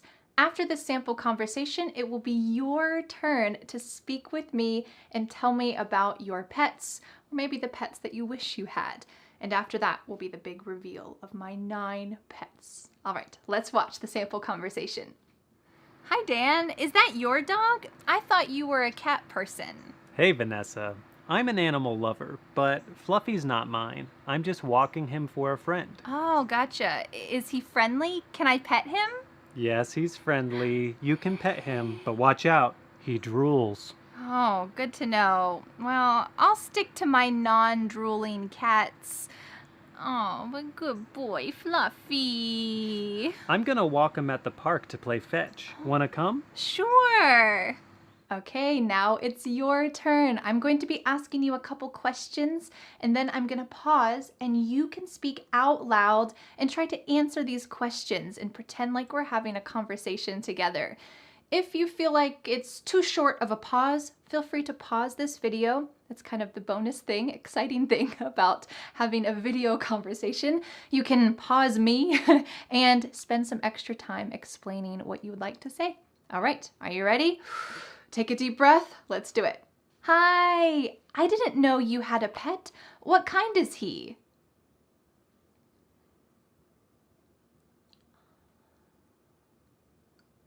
Interesting. How long have you had him?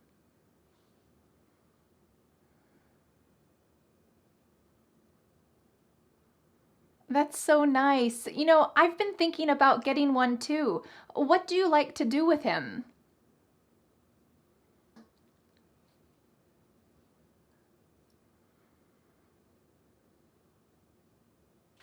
Thanks for your help and nice to meet you.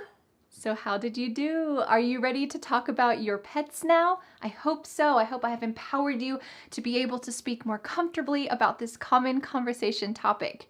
And now, drum roll, it's time to meet my 9 pets. Are you ready?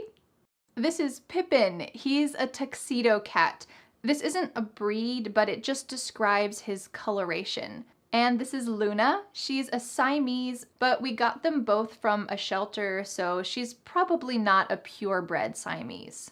And my other 7 pets are chickens! They're only 2 months old, but aren't they so big? Unfortunately, we have to wait until October until they start producing eggs. I can't wait. My husband Dan built their coop. That's the little house where they live. And this area is called the Run. It's a safe area for them to be outside without getting eaten by wild animals, we hope. We got them when they were 1 day old. Look how cute they were. This is a new adventure for us to have farm animals, but I can't wait to get some fresh eggs, and it's a great thing to do with kids. Go down to the chicken coop in the morning and gather the eggs. I can't wait. That'll be so much fun.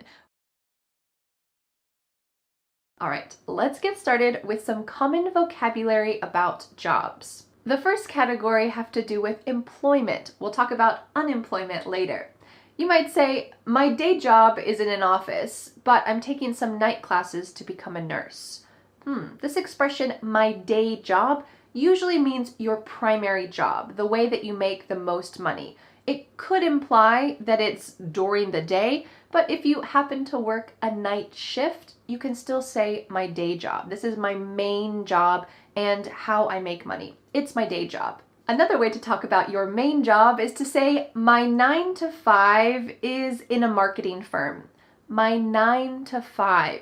This talks about the hours that you work, 9 a.m. to 5 p.m. You might work different hours. You might work 7 a.m. to 4 p.m. You might work in the afternoon or the evening, but we still use my 9 to 5 to talk about your primary job, my 9 to 5. There is kind of a new movement talking about this expression, and it's often about how people don't like their 9 to 5, that this is something that they're not satisfied with, and people who are not enjoying their 9 to 5 might find some articles online that say, want to ditch your 9 to 5? Here's how to find your dream job. An expression we'll talk about in a moment. But sometimes in this modern age, 9 to 5 implies that it's just a job. I don't really care about it. It's my 9 to 5. It's somehow that it's the way that you make money, but it's not really your passion. It's my 9 to 5. What about jobs that are not your primary money-making job? You can use a lot of different expressions. We could call those jobs a gig, a side gig, a hustle, a side hustle, or you might just say, I do it on the side. So let's imagine that you make earrings, but it's not your 9 to 5. It's not your primary job. Well, you might say, I do it on the side. I make earrings on the side. Or you could say, I have a side gig making earrings.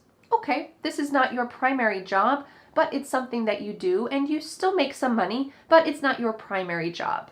If you don't work 40 hours a week at a job, then you have a part-time job.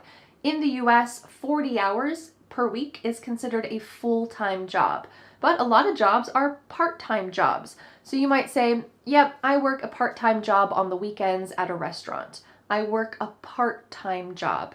Maybe it's your main way of making money. Okay, you just work less hours. Or maybe it's just a side thing. Or maybe you're also a student and you have a part-time job at the same time. That's a great way to describe something that you work less than 40 hours a week on. Now let's talk about unemployment. Unfortunately, over the last few years, a lot of people became unemployed. This is really scary. You don't know how you're going to survive, feed your family, take care of your future. You might be laid off. Laid off means you didn't personally do something wrong, but the company either cut your position, they couldn't pay for you anymore, and it's not something personal. It's usually a problem within the company. So when a company is suffering, usually financially, or they change their whole system, their whole model, and they don't need some people anymore, they might lay you off. This is a great phrasal verb. Of course, you don't want it to happen to you, but it's a great phrasal verb to know to explain the situation. Because it's not that you were fired. To be fired means you did something wrong. And they said, sorry, you can't work here anymore, and there was a problem. Maybe you were late to work too many times. You got fired. This is different than being laid off. When you're laid off, it's not your fault, and it's not embarrassing to say, oh, man, I was laid off during the pandemic. That's not embarrassing. That's fine. It's not your fault. But if you say, I was fired, usually there's a little bit of embarrassment to talk about that because it means there was a problem. We can also say, I lost my job. This is a little more indirect than being fired. It might be because you did something wrong. I was late to work so many times that I lost my job. This means you were fired, but you didn't directly say that. But it could also mean that you were just laid off. During the pandemic, I lost my job. That's not your fault. You didn't do anything wrong. There were just problems with the economy, problems with the world in general. So you lost your job. So this expression, to lose my job, can be used either way. It can be used if you get fired or if you get laid off. Now let's talk about how you feel about your job. Let's imagine that you are a waiter at a restaurant. Well, you might say, I'm a waiter, but it's just a job. I'm looking for something else. It's just a job. This is a common expression to talk about a job that you don't really love. It's not your dream job. This is the opposite. If you love your work, for me, I love being your teacher. I love being able to be your teacher online too. It's really a great combination. Great for you. I can touch a lot of people, and also my life can have a lot of flexibility. Working online as your English teacher is my dream job. But there can also be some problems with work. You might say it's hard to find a good work-life balance. This expression, a work-life balance, is often used when you're working so much, or maybe, like me, you work from home, so it's hard to have a good line between your personal life and your work life. So maybe if you've been working a lot, you might say, I just need to take a break and find a better work-life balance. That's really important. If you've been working a lot, maybe you've even been studying a lot, you might face burnout. Burnout. This doesn't have to do with fire, but it kind of has the sense that your figurative flame and love of your job has gone out. So if you experience burnout, it means the thing that was your dream job, the thing that you felt passionate about, you no longer feel passionate about. This might be temporary. This happens to a lot of people like me who create content on YouTube. You have to be creative and come up with a lot of ideas, and sometimes there aren't many good ideas. Maybe I just have some kind of temporary writer's block and don't come up with a good idea and I feel overwhelmed. Well, that might mean I am burnt out. I am experiencing burnout, or we might say I'm burnt out. I'm burnt out on my job. I've been working for 12 hours a day for the last 3 weeks. I'm burnt out. I need a break. I hope that you can avoid this before it gets too serious, but it's something that's really common if you are working too much or if you're studying too much. Now let's talk about 4 common phrases for describing your job. And just a little note, a while ago I made this video, 100 jobs in English. So if you would like to learn how to pronounce your personal job, or if you would like some more information about specific jobs in English, you can check out that video and get some more details about that. But let's talk about 4 common phrases to talk about what you do. You might say, I am a teacher. I am a doctor. I'm a healthcare worker. I'm a construction worker. I'm a designer. Whatever you might be, I am. But we could also say, I work in plus a field. I work in education. I work in healthcare. I work in business. I work in marketing. So here we have a general term. It doesn't talk about your specific position, but it's a common expression used when you're describing your job. I work in education. Maybe you're not specifically a teacher. Maybe you help to create a curriculum, or maybe there's something that's a little complex that you don't want to explain. You might just say, I work in education. Cool. You could also talk about the company you work for. I work for Amazon. I work for Google, especially if this is a well-known company, even if it's just well-known locally, this is a common expression you might use. Yeah, I work for Samsung. I work for Duke Power, which is the power plant in my city. If I said this to somebody who lived in France, they would have no idea what I was talking about because this is a local business. But if I said that to someone locally, they would understand exactly. So it's kind of all about the context here. What if you have your own business? What if you run your own business? You can use that expression to run. For me, I run my own business. We could say, I run an online education business.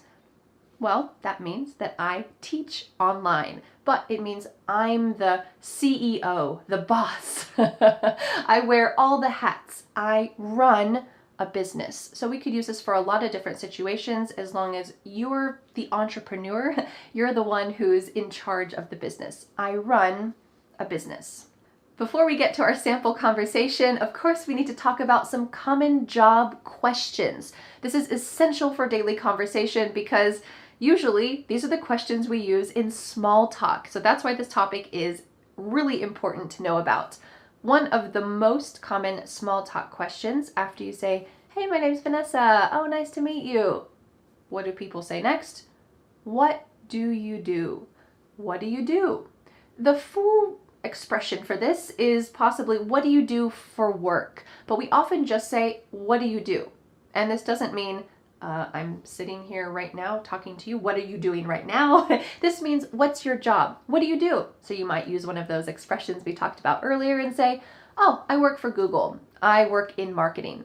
Awesome. What do you do? Or what do you do for work? When you tell someone what you do, if they are a good conversationalist, they might ask more questions. Or you could ask this question too.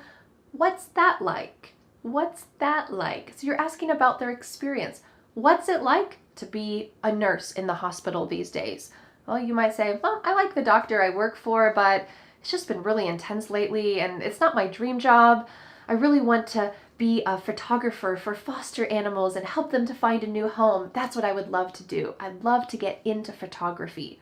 Okay, well here you just answered the question, what's that like? With a lot of juicy details that can further the conversation more. So when you ask someone, what's that like? If they give you some details, don't miss that opportunity. You can pull any of those details and say, oh, you like foster animals?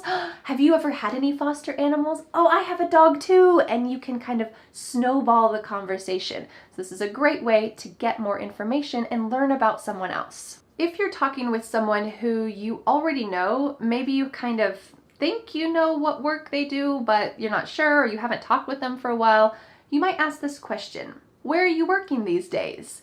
Where are you working these days? These days means now. But if you haven't seen someone for 5 years, maybe you knew what their previous job was and you're trying to make small talk conversation again and get to know maybe something's changed in their life. So you could ask, where are you working these days? And you might say, oh yeah, actually I'm still working at Google. I've had the same job for the last 5 years. I feel really lucky that I didn't get laid off. So that's where I'm at. And let's say you're talking with someone and you know what job they have.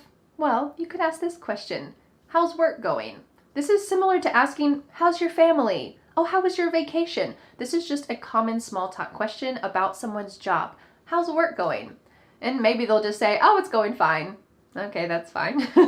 But if they give you more information, they might say something like, oh, it's going okay. You know, it was kind of my side gig for a while and then I got hired full time, but I'm having a hard time finding a work-life balance. So I think I'm going to look for something in a different field soon.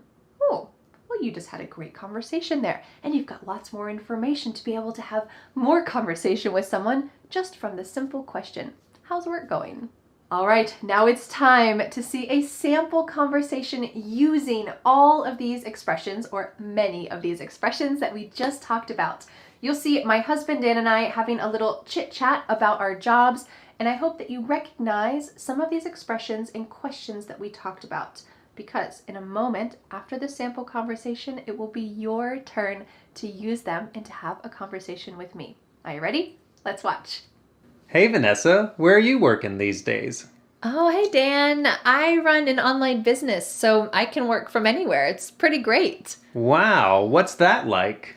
Well, I help students learn English and speak with confidence. It's my dream job, but I have to be careful to avoid burning out. Oh, that's awesome, but I understand. What about you? Well, unfortunately, I just got laid off at the coffee shop when they closed, but I got a job working part-time at a hotel. Oh man, that's a bummer. Have you ever worked in marketing? I'm looking for someone to help if you want a side gig behind the scenes. That'd be great. Tell me more about it. I wonder if Dan will get the job in marketing, working for Vanessa. All right, now it is your turn. And what I want to tell you is I will be asking you some questions and having a little conversation, but I recommend going back and reviewing this. You're welcome to pause the video and answer longer if you would like. This is a great chance to have kind of a structured, no pressure conversation in English. All right, are you ready to get started? Let's imagine we were at a gathering and the host said, oh, Vanessa, this is your name. And we get introduced to each other and then the host leaves. Here we need to have some small talk. So I ask you, so tell me, what do you do? And now it's your turn to talk. Go ahead.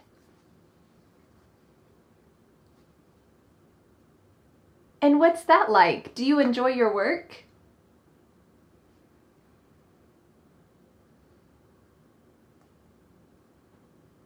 Oh, me? Oh, I run an online English business where I teach English online to students around the world. It's really my dream job. I feel pretty lucky. Well, good luck with your work. I'm so glad to meet you, and I'll talk to you later. Bye. How did you do? Did you have a chance to speak out loud and practice with me? Feel free to go back and review that last segment or this whole video as many times as you would like to boost your confidence, because when you have small talk in English, you will absolutely encounter this conversation topic. So how did you do? Do you feel more empowered to talk about your city or your weekend plans and much more? I hope so. Don't forget to download the free PDF worksheet for today's lesson. There is a link in the description. Never forget what you've learned. Make sure you download that free PDF. And thank you so much for learning English with me. I will see you again next Friday for a new lesson here on my YouTube channel. Bye! The next step is to download the free PDF worksheet for this lesson. With this free PDF, you will master today's lesson and never forget what you have learned. You can be a confident English speaker. Don't forget to subscribe to my YouTube channel for a free English lesson every Friday. Bye! Bộ sữa chua men sống, bổ sung lợi khuẩn, tăng cường đề kháng. Sữa chua TH True Yogurt, mua 8 tặng 1.